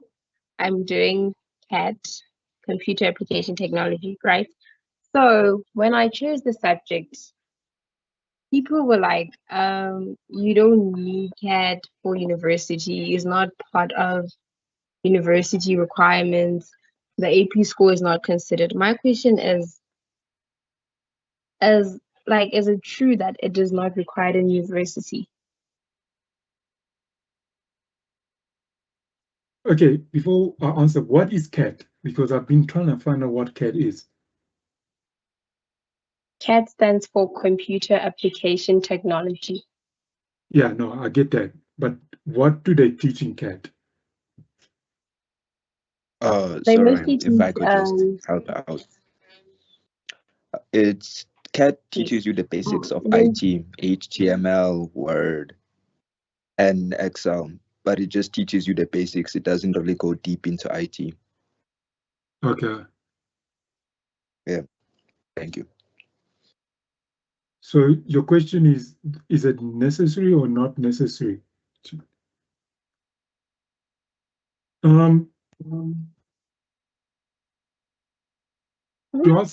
To answer your question, it is necessary in a sense, because for example, in a workplace, you'll have to have knowledge of Word, Excel, because it's used everywhere by every industry in the world.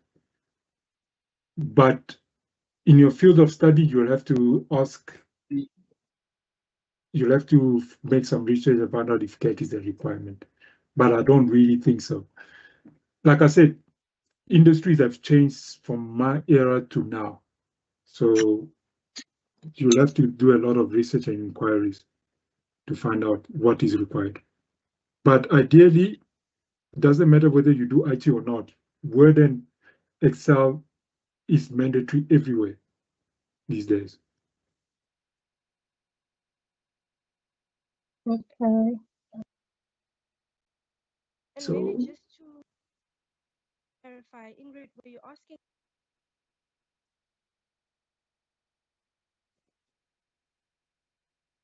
hello, people are quiet. I hope I didn't scare you guys too much, okay? Nah. Oh yeah, if anybody got question for Albert, no.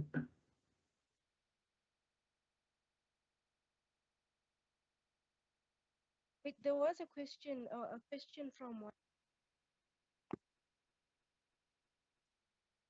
Okay. It says, will AI take over employment?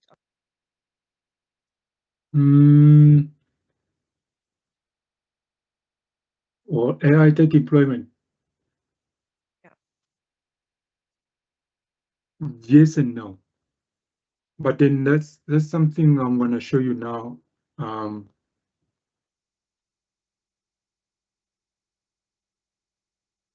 the AI section. But then for now, while Albert is still here, is there anybody else who has questions?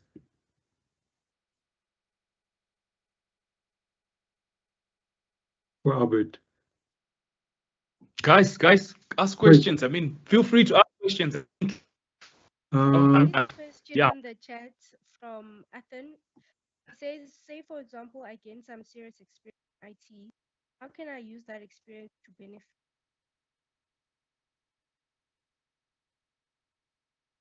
Yeah, Nolutando's voice is very low, so you'll have to be closer to the mic. I think I saw the question, Burak, it's on the say. Yeah. How can I use that to benefit my community? Yeah. Okay, cool. So if you, in this particular scenario, so if you have to, like I said earlier on, it's always some challenges where they need a solution for something, you know. If you know, it could be like the previous the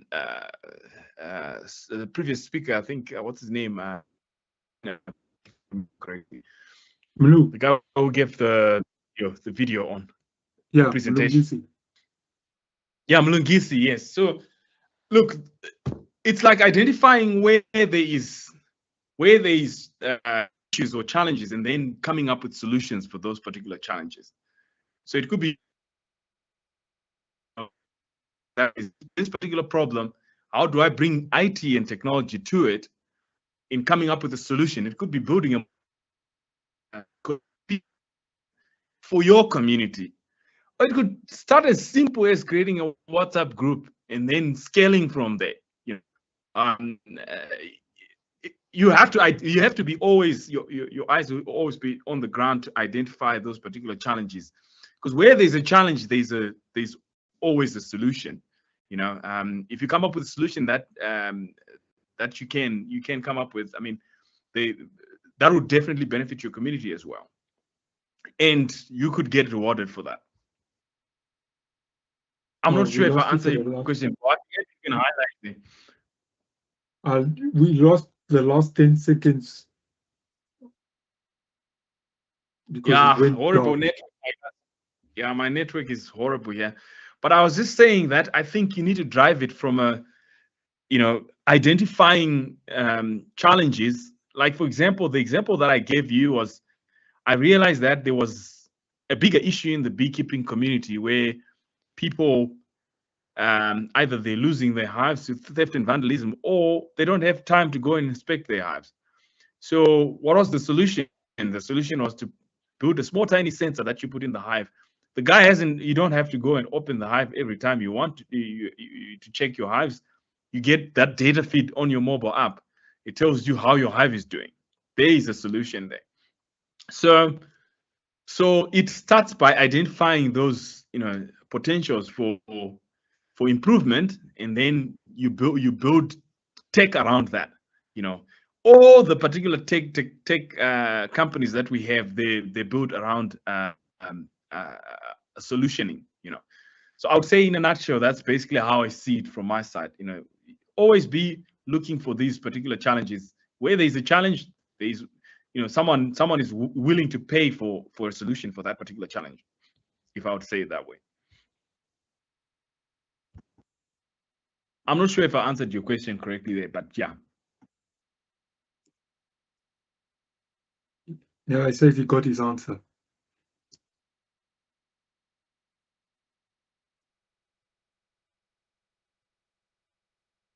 Any more questions? Ethan is happy.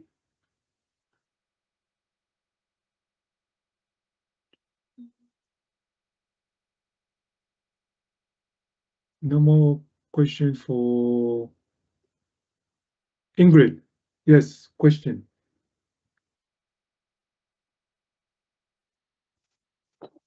Okay, I wanted to ask, does IT provide hacking skills?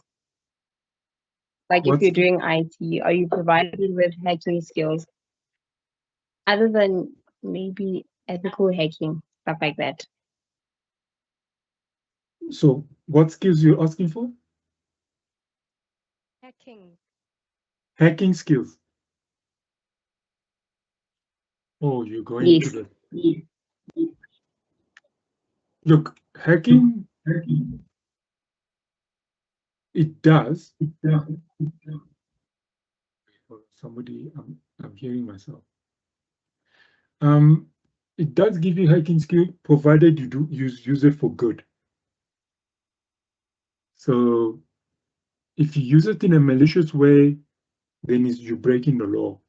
But if you use it for good to help other people and you do it within the law, then by all means. So yeah, most innovation comes by hacking. You don't need to find the evil things of hacking, but hacking is identifying a problem that you think needs a solution. That's basically what hacking is. So yes. I hope that answers your question. Kadi, yeah, Kadmil, ask your question. Hello. Okay, so my question, I use the B sensor as an example. So if you create the B sensor, how are you going to advertise your product to investors or like people to buy it like that? Oh, great. Well, he's no longer here. I bet his network probably dropped. Well, I'll have to ask Albert, but the best thing I think he did was he went, since he owns a farm, he went to all the beekeepers in a farm, or he went to, farmers usually have a show, like a fair, where, they showcase their livestock. So he probably went there to advertise as well. Oh, but okay. That's from the top of my head. So ideally, yeah, I'll ask him and then I'll probably put it on the chat. Let me ask him actually on WhatsApp.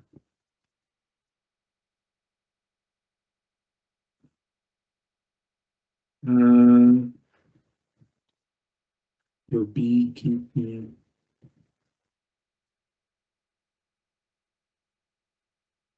So when he gives me an answer, I'll let you guys know.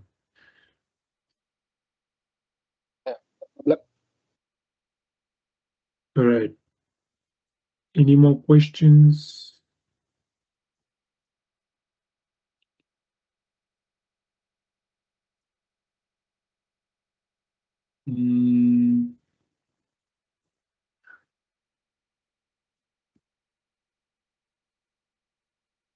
wait. Buhake, is my audio? Hey, Guys, hear me? wait, I can't hear you. Your mic is low.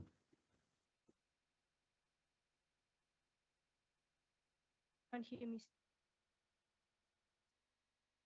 Still can't hear. Can you bring it closer to? Can you get closer to the mic and?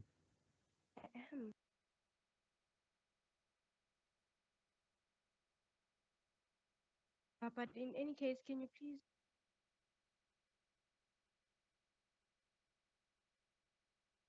Or send me a message.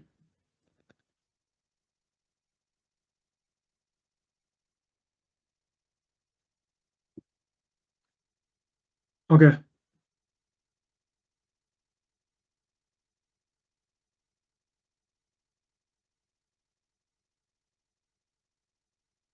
So for the last, Jakub, question. Jacob, sorry. Question.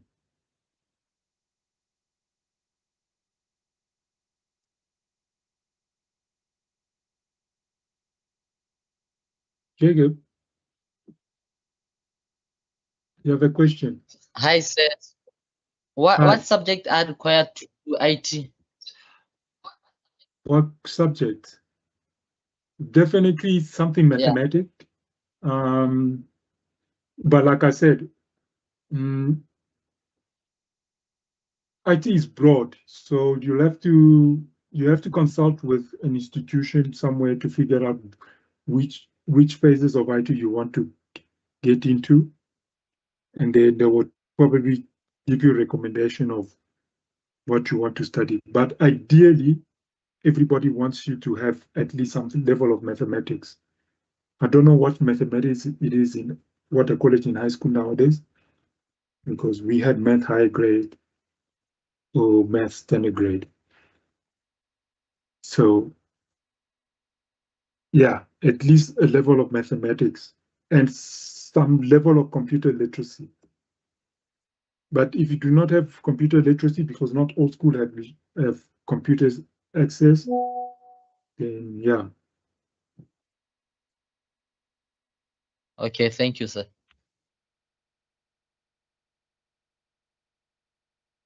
All right. Okay. Now, are you guys close to Midrand? We're in Gauteng, so we host event anywhere around Gauteng. So yeah, not everyone is close to Midrand. Well, for me, I'm not close to Midrand, but some are. So yes. Okay. Any more questions? Ashley, question. Hello, sir. Hello. I wanted to ask about the salary. Is the pay good? Like, is it like, I want to know if it's above 30,000 or 40. Well, it depends on the industry you get in and who you work for. So, like for example, if you do IT in big corporates like the banks, they do pay. If you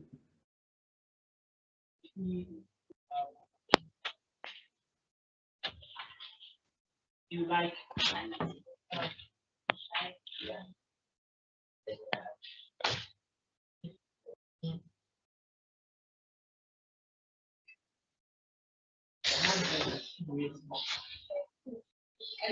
I say yes, don't you want to go and learn hiking? Hiking. Yeah, stop. I'm moving. Okay.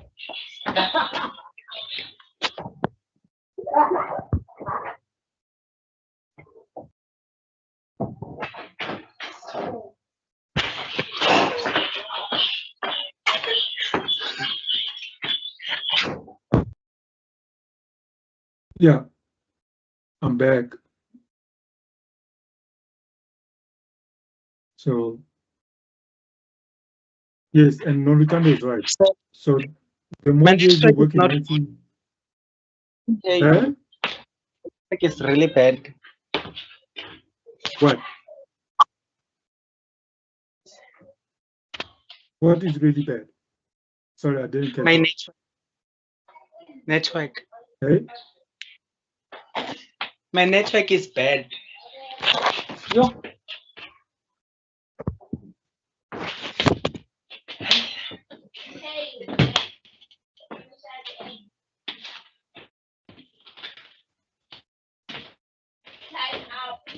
All right.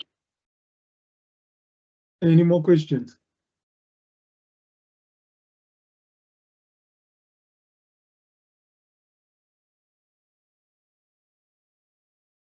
Okay, if there's no more questions, we'll go. We have one final topic. Let me share my screen.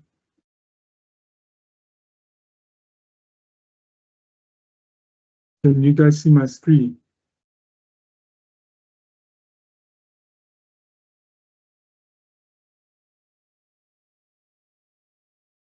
Yes, no? Yes, we can see it. All right. So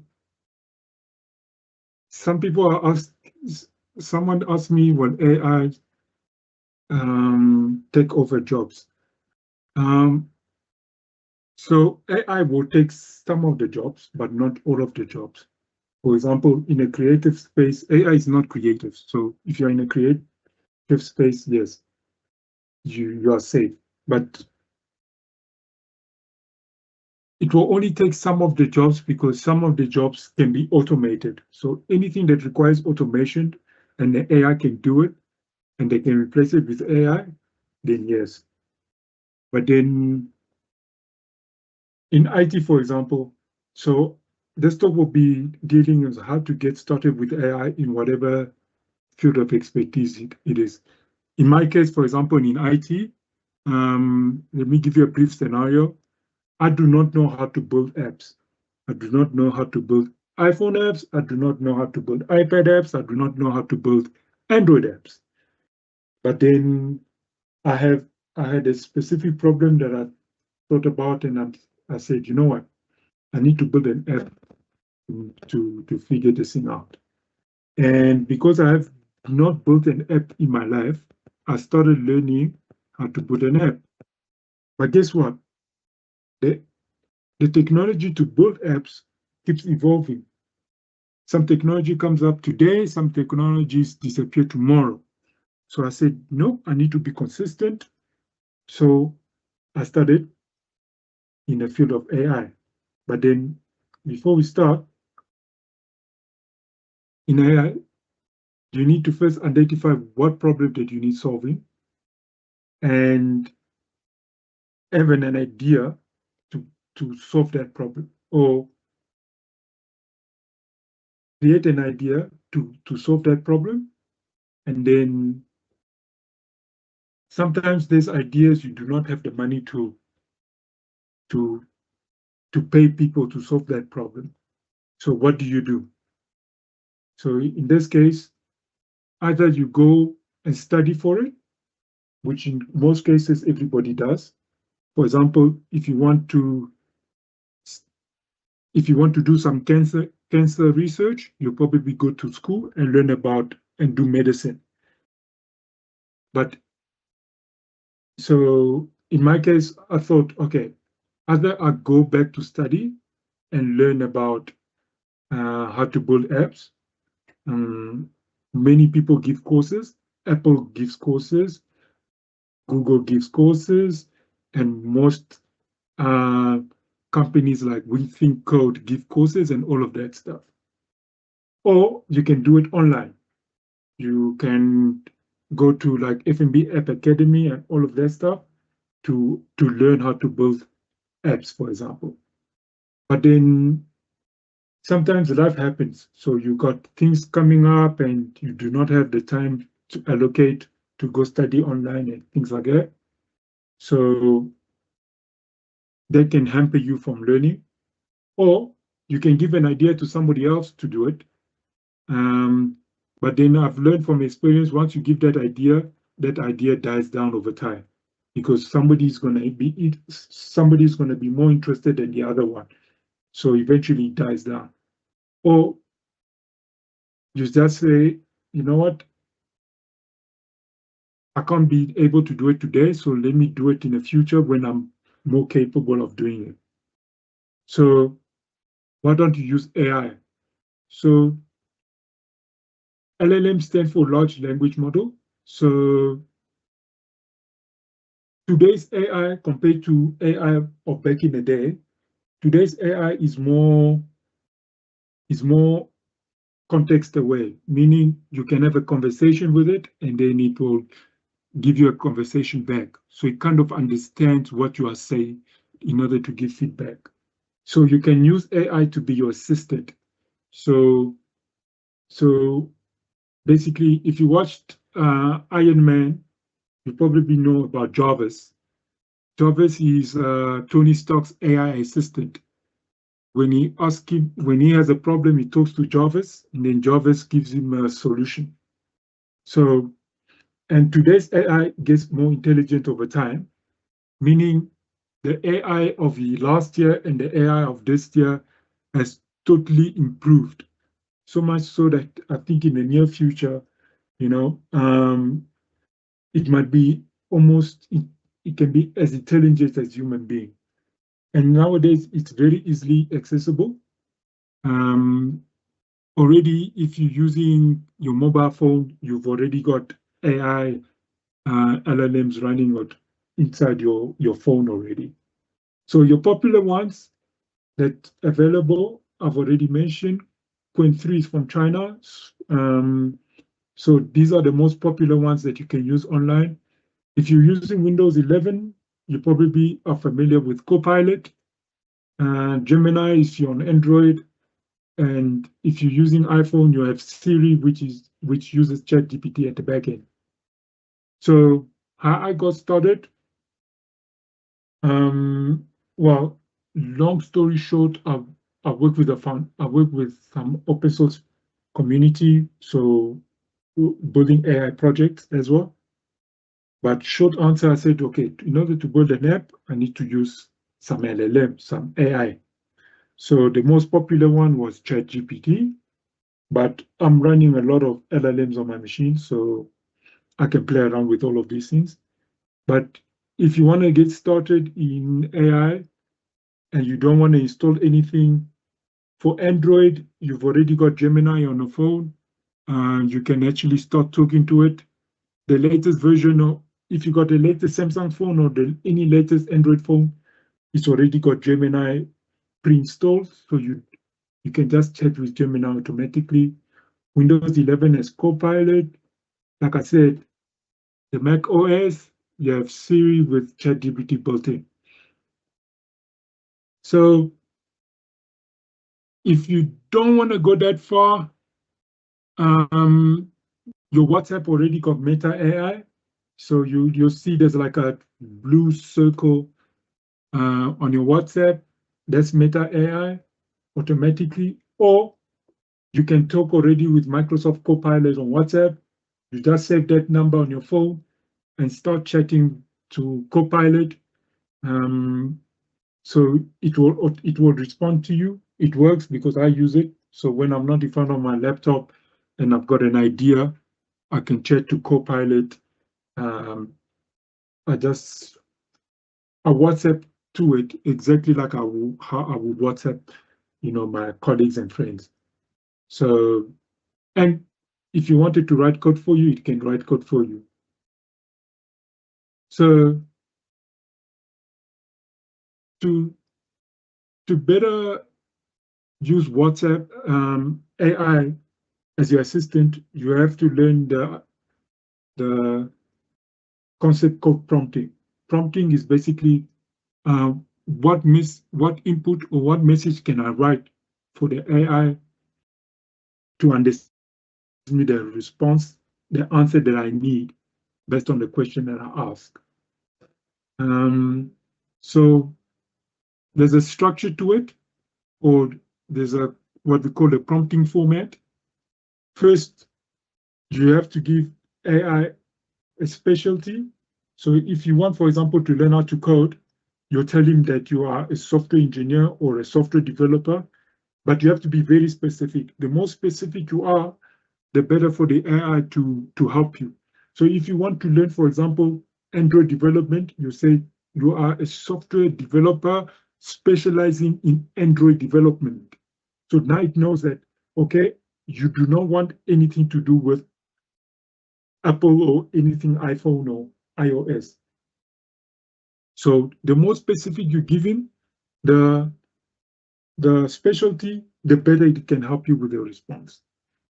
And then you have to give context.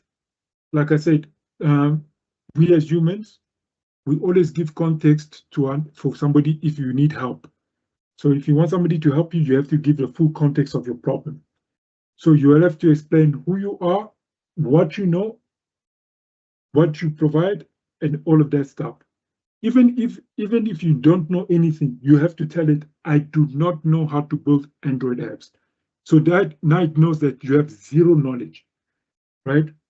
So you don't have to explain to him like, oh, my name is this, and general information. It doesn't need that. It needs to have context to the problem at hand, to what you want what result you wanted to produce, for example. So for example, you can say I'm a high school student with no knowledge of programming. Now it knows that, okay, you're in high school, you have no programming language, so it knows that he has to start from the basics. Then you have to give it intent, okay? You have to, basically, you have to tell him what it must achieve, okay? So for example,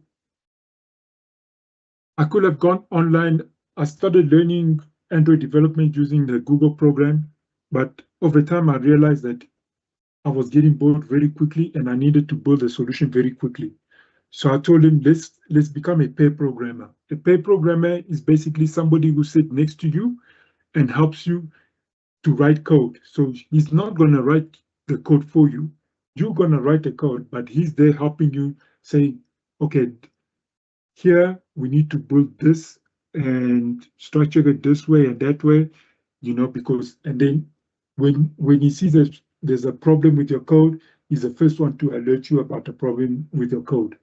So that's what I wanted. I wanted to code, and then the AI just direct me on, you need to build this, and then it explains to me why this needs to be built and whatever, and then it says, okay, first you need to design the screen, then we're going to put exactly the code to link the screen to the code, and then the code to the backend, and then we design the backend, then the backend to the database, and then make it all flow.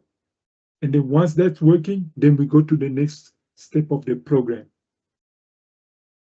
And then you must give it instructions.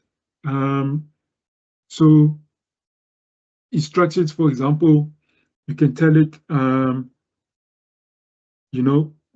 let's do it step by step. I want the format I want it to be in this language. Let's say in Kotlin, if you want to do Android, I want it in Kotlin, break it down to chunks, and please give me explanation of why you're writing this code and all of that stuff. And then the goal is basically what you want to achieve at the end of this whole process, basically. So once you do that, like I said, go the response and what you want to achieve. So like example, I say, please show me how to do these things step by step until we are completed. So also to break it down as user stories and features. So basically, once I gave the problem of my app, what the problem, my idea, and how I want the app to be structured, so it knew already, okay, this is how we're going to structure it, and the screens and all of that stuff. I'll show you exactly how I did that. So once you did that,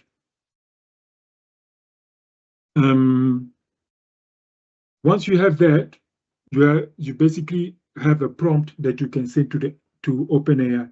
If you're not good at creating prompts, then there are tools out there that can create prompts for you.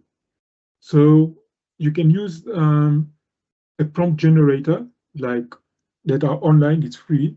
So, or you can even use ChatGPT or all the other AI tools that I showed earlier. You just say, please write me a prompt, and then you give him a context of what you want the AI to do, and all of that, you know. And if you're not familiar to, and if you're not clear at expressing yourself, you can ask the AI to ask you all the relevant questions. Tell it, please ask me questions so that you can get a clear clarity of what I want to express. Once you have that clarity, please generate a prompt for me. Then it will start asking you questions step by step. Then once it's happy, it says, I've got all the questions, I'm satisfied, here's the prompt. So AI is basically your assistant. So how I started coding with AI. So there are two types of coding. There's vibe coding and there's coding assistant. So vibe coding basically says you want the AI to code for you, right? You have no knowledge about programming. You want the AI to fully code the entire system for you, and then you're just gonna run it. So you just hope and pray that the AI wrote the code that works according to how you want it. So you basically do not write the code. You hope and pray that the AI generates a code that works for you and it works as expected. So as I say, you fully trust the code. As soon as you start coding, then it's no longer vibe coding. Or you use it as a coding assistant like I do. So in this case, when I have an issue or when I need assistance in a specific coding session or a coding problem, I ask the AI, and then the AI will give me suggestion or another code that might work, you know, and then you code it and then you try it out. If it works, good, then you proceed. If it doesn't work, you say, this doesn't work, I'm getting this problem. Then the AI says, oh, yeah, you're right. This will generate this problem, and the alternate solution is that. So you basically talk to the AI until you get a solution that you are satisfied. But you are the one that's writing the code, not the AI. So meaning you will take it, you write it into an editor, your IDE or the programming language of choice, and then you test it, you get a result. If it works, good. If it doesn't work, you send it back to the AI. So I'll show you how I'm using Gemini to teach me how to code. First, this is my prompt that I put in Gemini. I said, you're a mobile app developer. So like I said, I gave it a role. So it knows I'm a mobile app developer. I said, I'm clueless in app development, even though I'm a seasoned software developer. I want you to be my pair programmer. This is the intent. I want to start an entire mobile application from the very beginning. That means, you see, I'm showing you that I have no clue how to build apps. Please ask all the relevant questions so that you can determine which programming language and framework you see fit to do the mobile development project. So in other words, I want AI to know more about me so that it can give me a better answer of what I need. Once we've established the programming language and framework, we can begin the pre-programming of this project. So I gave that a prompt, and then this is what Gemini gave me. It says, I can help you. And then it says, here are the questions. What app are we building? Who's the target audience? So it's asking you, so somebody told me, how long does it take to build an app and if it's hard to build an app? So, and I was trying to explain exactly the complexity behind it.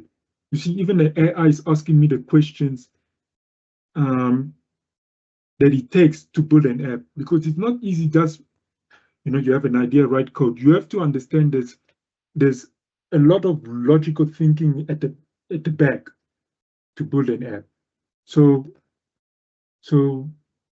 it asks me all the relevant questions. Who you want to target? Which platform? Do you want it iOS or Android? You have a backend system because an app needs to talk to a server somewhere, or do you build it from scratch? I said I'm going to build it from scratch because that's what I do. And it says budget and timeline. Are there specific features you would like to add? For example, does it need GPS? Does it need animation? Do you need to store data somewhere? All of that. And then it says, since you're a seasoned developer, what language are you going to use? So it knows that I'm a developer. So it wants to know, do I know any other languages? It wants to know which other languages do I know of? Because, and in Android, you use probably Kotlin. In iOS, you use Swift, which is from Apple. So it wants to know. It doesn't know what language I know, and then it wants to know, is it a long-term or is it just an MVP? An MVP product is basically you build an app just to show that, you know what, you've solved the problem. It's just something that you quickly build. You say, here was the problem. Here's what I built. Fine. If you want to sell it, then you refine the problem, the app. And then he says, is there any other apps out there that you can emulate? Meaning it wants to study other app and find out what works in the other app and stuff like that. So once that, I'll show you exactly how Gemini helped me. So let me, okay. Let me show this. I'm going to share this quickly.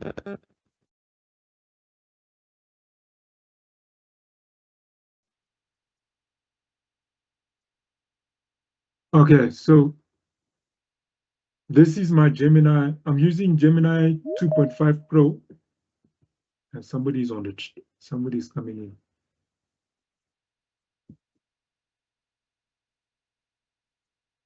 So let me scroll right to the top. So here's my prompt. Okay, I went even further. So here's this is my new prompt. So that I've specified because I've been playing around with Gemini for a while now. So I now knew that I wanted to work with Android 13 because my phone supports Android 13 and later. And here's my app that I wanted to build. And here's my prompt. So I want a login screen, a registration screen. I want users to log in with biometrics, either the face or the fingerprint, and all of this stuff. And then it started building me the app. It told, once it got me set up, it says, okay, here's a project. Oh, before that,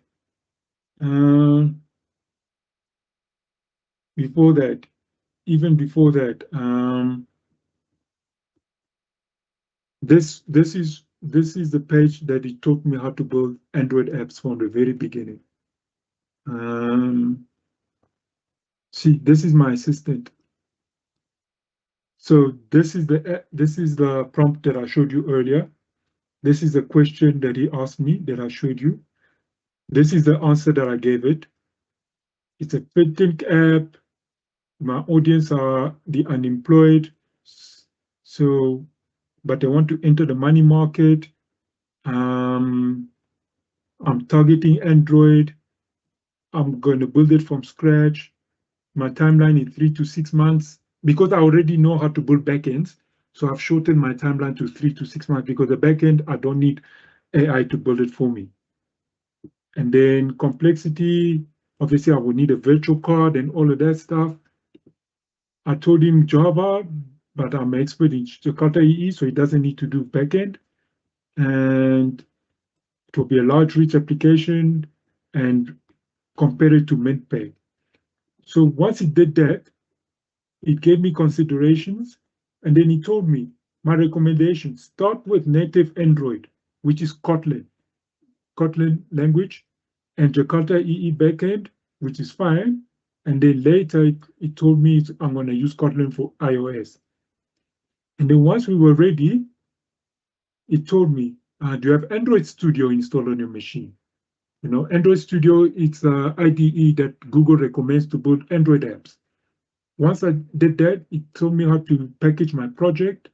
And then from there, you know, it will tell me first do all of these things. Once it's happy, I must say continue or proceed. Once I proceeded, we carry on to the next phase.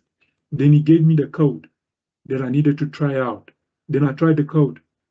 And then it explains, it gives you an explanation. So here's the code, how to run it on an emulator so that you can see it running. Then, and he kept on going, and we kept on going, you know, understand things are composable. So, and all of that stuff. So it teaches me all these features that you need in Android to build the app. So once I had the basic knowledge of how to build an app on Android, then I went further, and then I gave it my real project problem, and this is now is giving me a canvas of how to write code. So, for example, this is the code to do biometrics, and I wrote it, and then we tested it. Some new features no longer existed, so I told it doesn't exist, and it started giving me other things. So this is still work in progress. I'm still building this app, but I'm in a position where I'm adding like digital wallet and all of these things. So what I'm trying to show you is the AI is not replacing my job by writing the code. I'm still writing the code because, like I said, it's only knowledgeable to the knowledge that it has based on the based on the APIs that exist on the internet.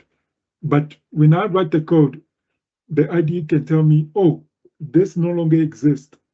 Please update, you know, and then I go online and then I have to research, and then I say, oh, there's a later version. So I fix that, you know. So I get to do all of that all the time. So I write the code, test, this works. Okay, if I'm happy, I say, cool, I'm done. Let's continue. You know, like last week I said, oh, before we continue, can you update the registration screen and the login screen so that we can have the forgot password and, you know, on the screen, because we didn't have that.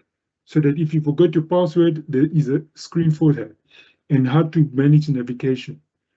So this is Gemini helping me to code an Android app where I never even knew how to write Android app. And guess what? I started this in the beginning of June. So this is basically less than a month old. And I already know exactly more or less how to write Android app. So yeah. So to get back to my presentation,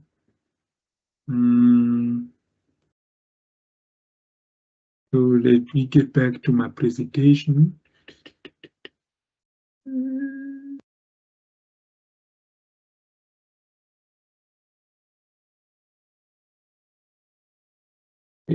Let me share my presentation again. So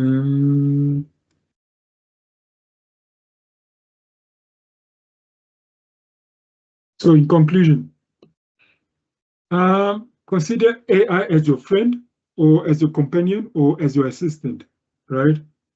Or because it can only enhance your knowledge that you already have. So, and if you don't have the knowledge, you can ask it to help you to build that knowledge.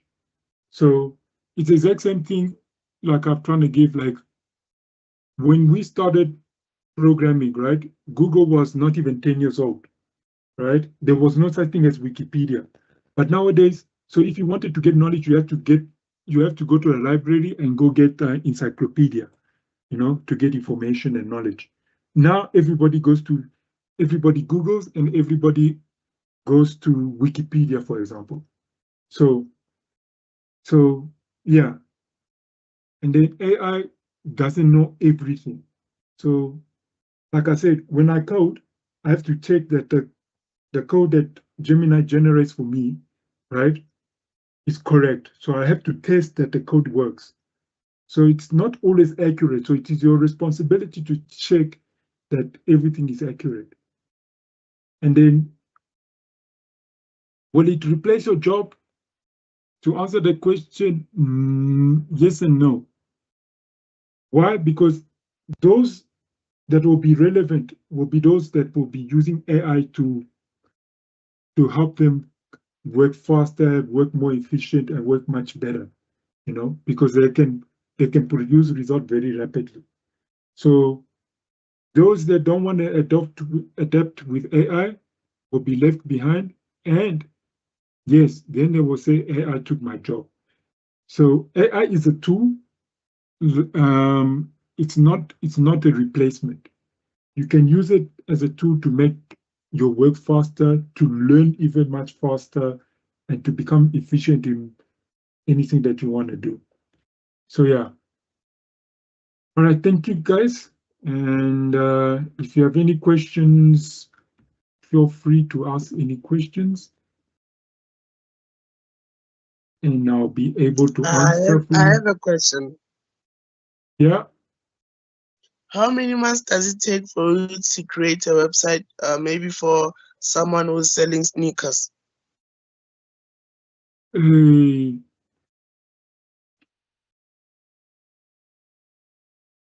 It's exact. I'll give you the same answer as I would give building an app. Nowadays, you don't need to build a website. You can use things like Shopify to set up a store for you and put sneakers products on there. So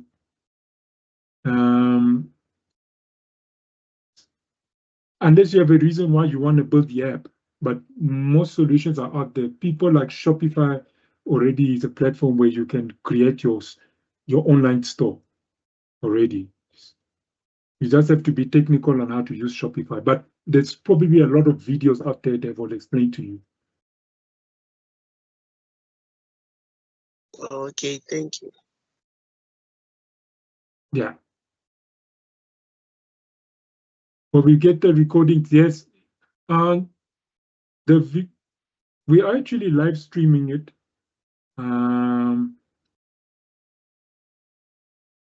We're already live streaming it on YouTube. So all your questions and everything is already on YouTube. Here's the link. So you can actually replay it on YouTube, for example. So yeah, the whole event is already live on YouTube. Yes, Ingrid, another question.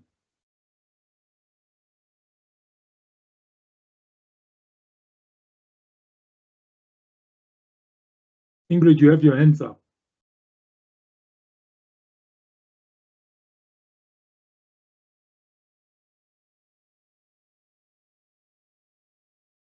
Okay, so Ingrid doesn't have questions. Anybody else have questions? Okay, sorry. Sorry? Okay, I wanted to ask. I'm sure like we're all familiar with the Windows command prompt, right? And a friend of mine actually told me that he once used it to switch off a computer that was being used by somebody else. So my question is, can it be used for basic hacking skills?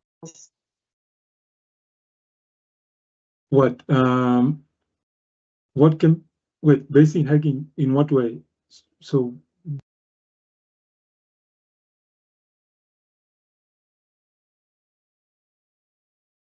hello?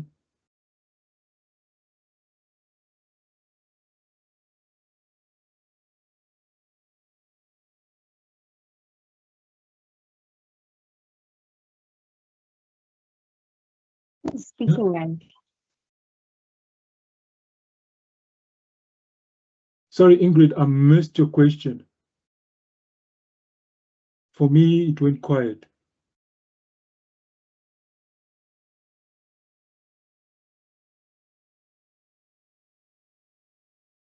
And command prompt be used for basic hacking? Is it? Oh, command prompt. Yeah, before there was Windows, before Windows existed, like Windows, the screen that you see with the start button, there was command prompt. So command prompt has existed long before Windows even existed.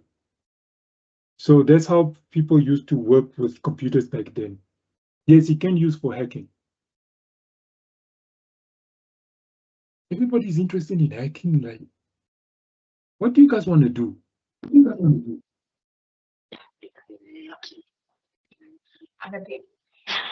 I don't know what I want to do. It becomes. I want to be able to hack computers. Okay.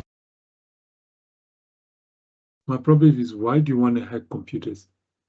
And nowadays, it's very difficult to hack. And if you get caught, the outcome is very, the cost of for you to be bailed is very expensive.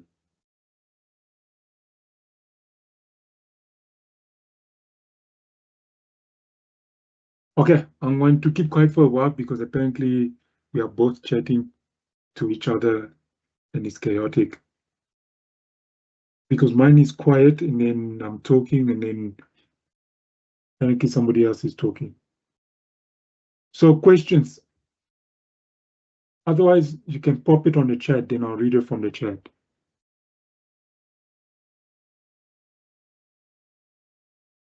Questions, questions, questions.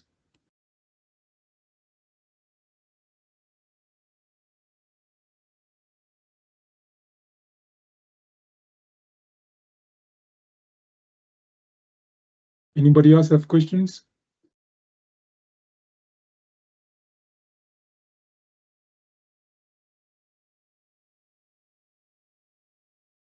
Oh, and so wait. Abed responded. Abed said it's for somebody who asked, how do you advertise beekeeping solution to investors? He said, we're well funded, no external investors. So we join community beekeeping groups like SABIO, Apimondia, and then he also advertises via Facebook, Google Ads, and all of that. So, yeah. So he doesn't really have investors. So it's coming out of his pocket. But like I said earlier, he does go into groups as well to advertise. So yeah.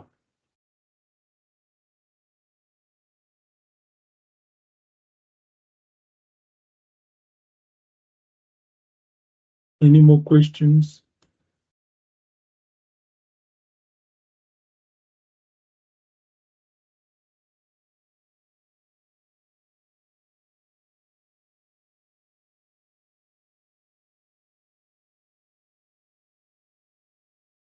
So If we don't have any more questions, thank you all for coming. Thank you all for giving your time on this Tuesday. You could have been anywhere in the world, but you're here. And so I appreciate all your time. I would suggest, I did put on the chat to complete the form for the survey. Please complete the survey so that we know, so that we understand what worked, what didn't work, and also give us topics. What do you want to learn? What do you want to know? In future events. Because Hacking skills. Hacking skills. Yes. I mean. Okay. Hacking is also broad. What do you want to hack? That's the first question. Put it on the chat. We'll collect all that information, and so that we can better improve also future events, for example. So I'll still be here for another 5 minutes so that if anybody wants to.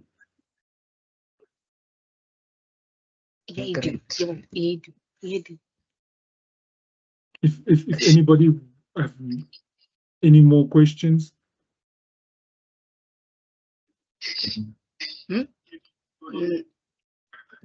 No.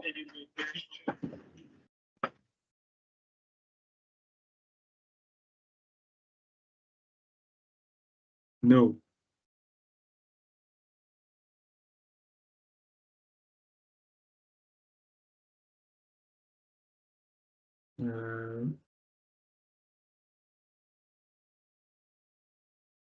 Okay, thank you guys. I want to be able to trace crackers through hacking. Nowadays, there's a lot of tools for that. But you must understand also, hacking requires, there's a lot of laws that you have to be careful of.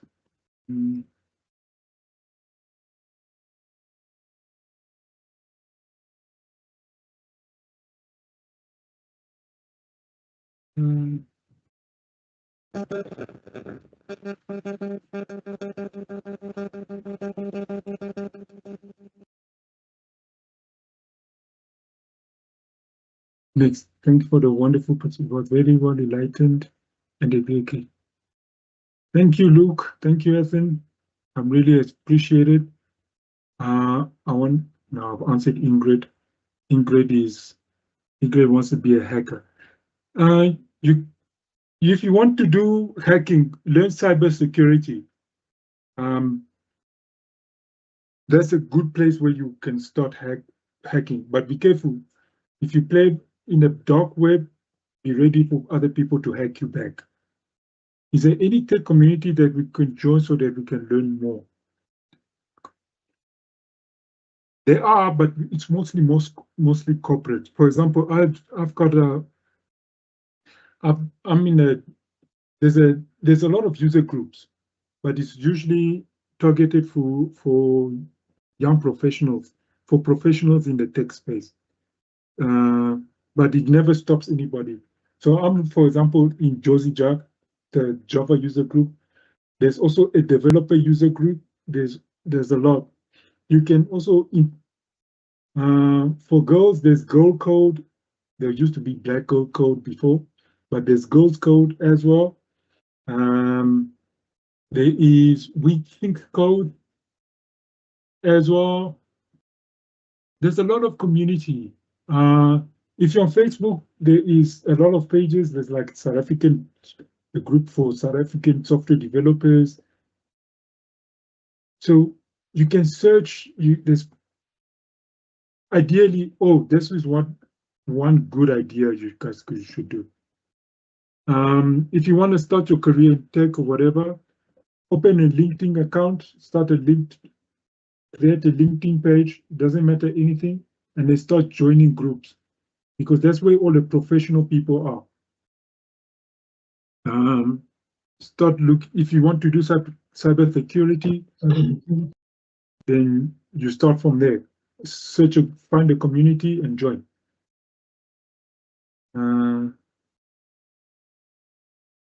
What else?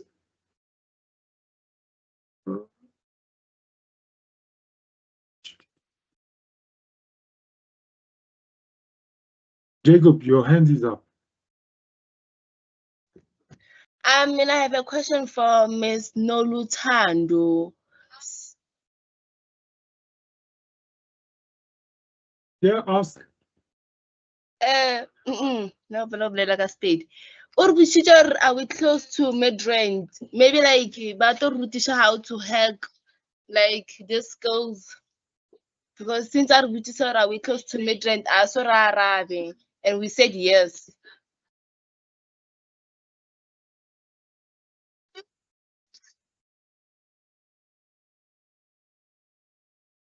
No one, you want to answer that?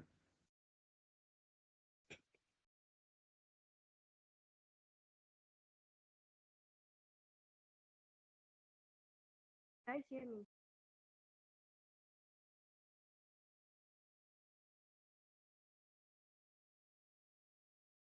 Can you guys hear me? We can't hear you.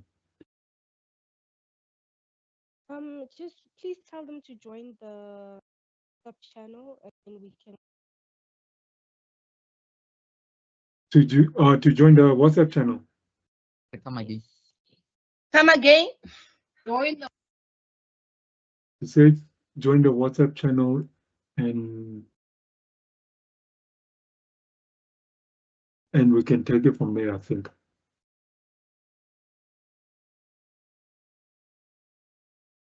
Do you guys know how to get to the WhatsApp channel? Do you know how to do it?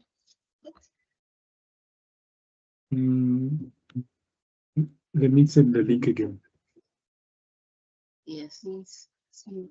Find it.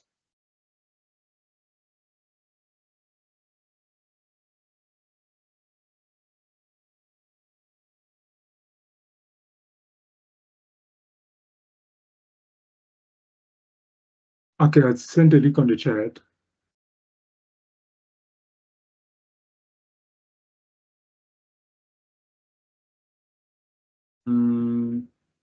Oh my God, it's opening Edge. Let's see.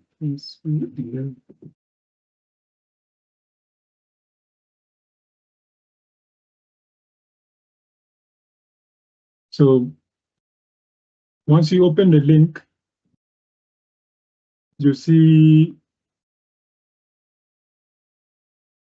you scroll down, you'll see like community channels.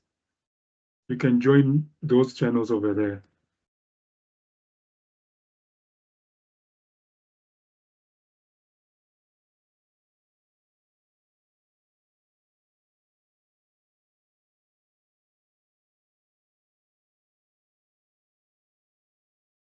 Okay. Any more questions?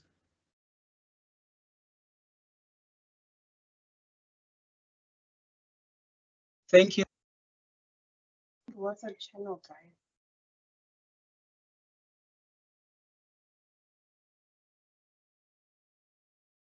Right. If we don't have any questions,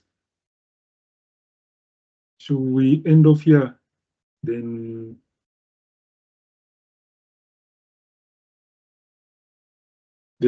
yeah. We'll create one again in the future. We're probably going to do one in September, and not when there's another public holiday. So just join all our platforms, social media platforms, so that when we announce, then you guys get to know exactly when we're going to host. But I'll thank you everybody for coming and for joining. It was an interesting event, and I hope to see you guys again in the future. So, and yeah, and please don't forget the survey, right? don't forget to the survey. I'll put again in the chat, and then we can work. Give us ideas, and then we can, so that we can work better into hosting future events. Yeah, some of them will be in person, so not all of them will be online. So yeah, but anyways, thank you guys. Have a good one. Jacob, one last question from you.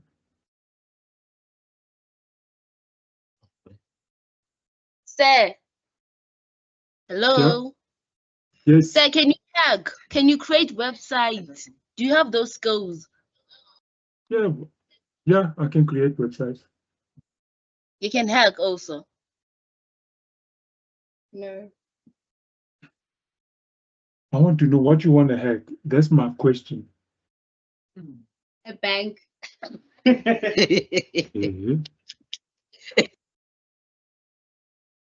You shouldn't be telling me things like that because I've worked in those areas, so I kind of know exactly how they can track you.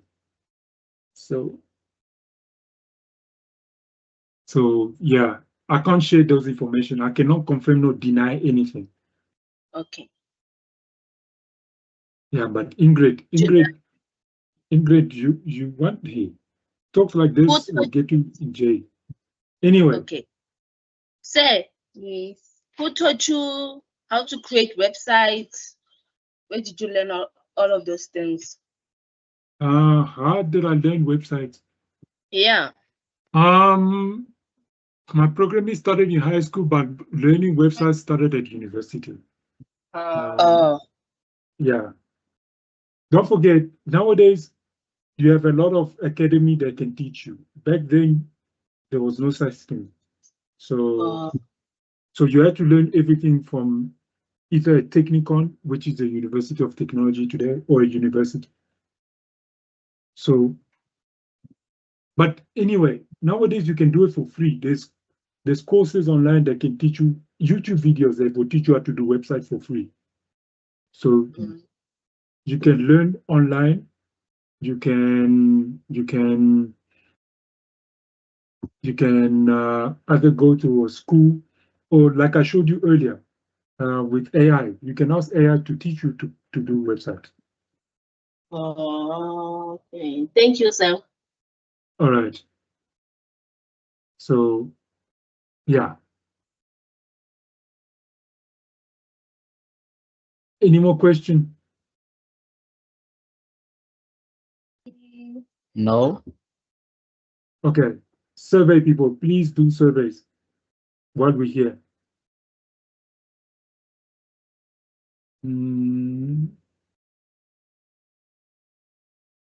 Hey, download. You can join the WhatsApp channel and have conversation from there.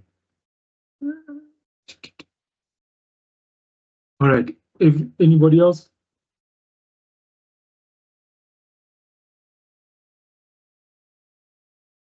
Everybody else? Jacob, is your hand still up, or we still? You okay?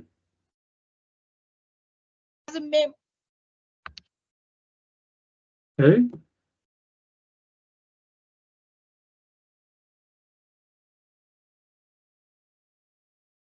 All right.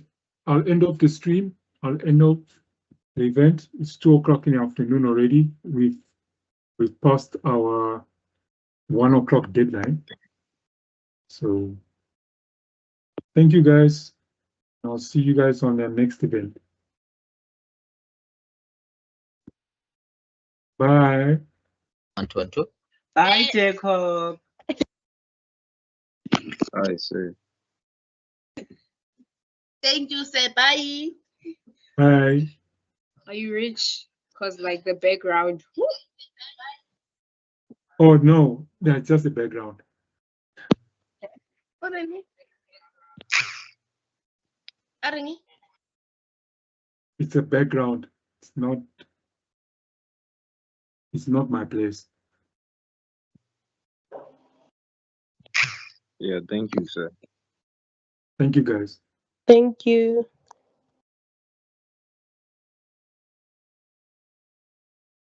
Hi, everyone.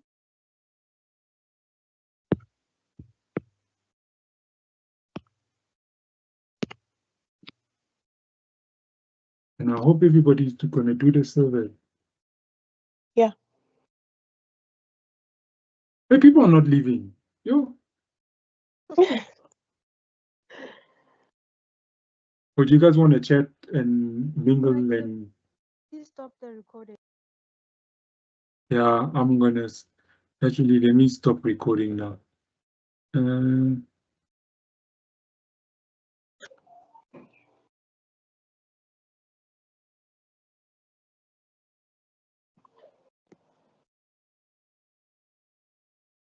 All right, recording stopped.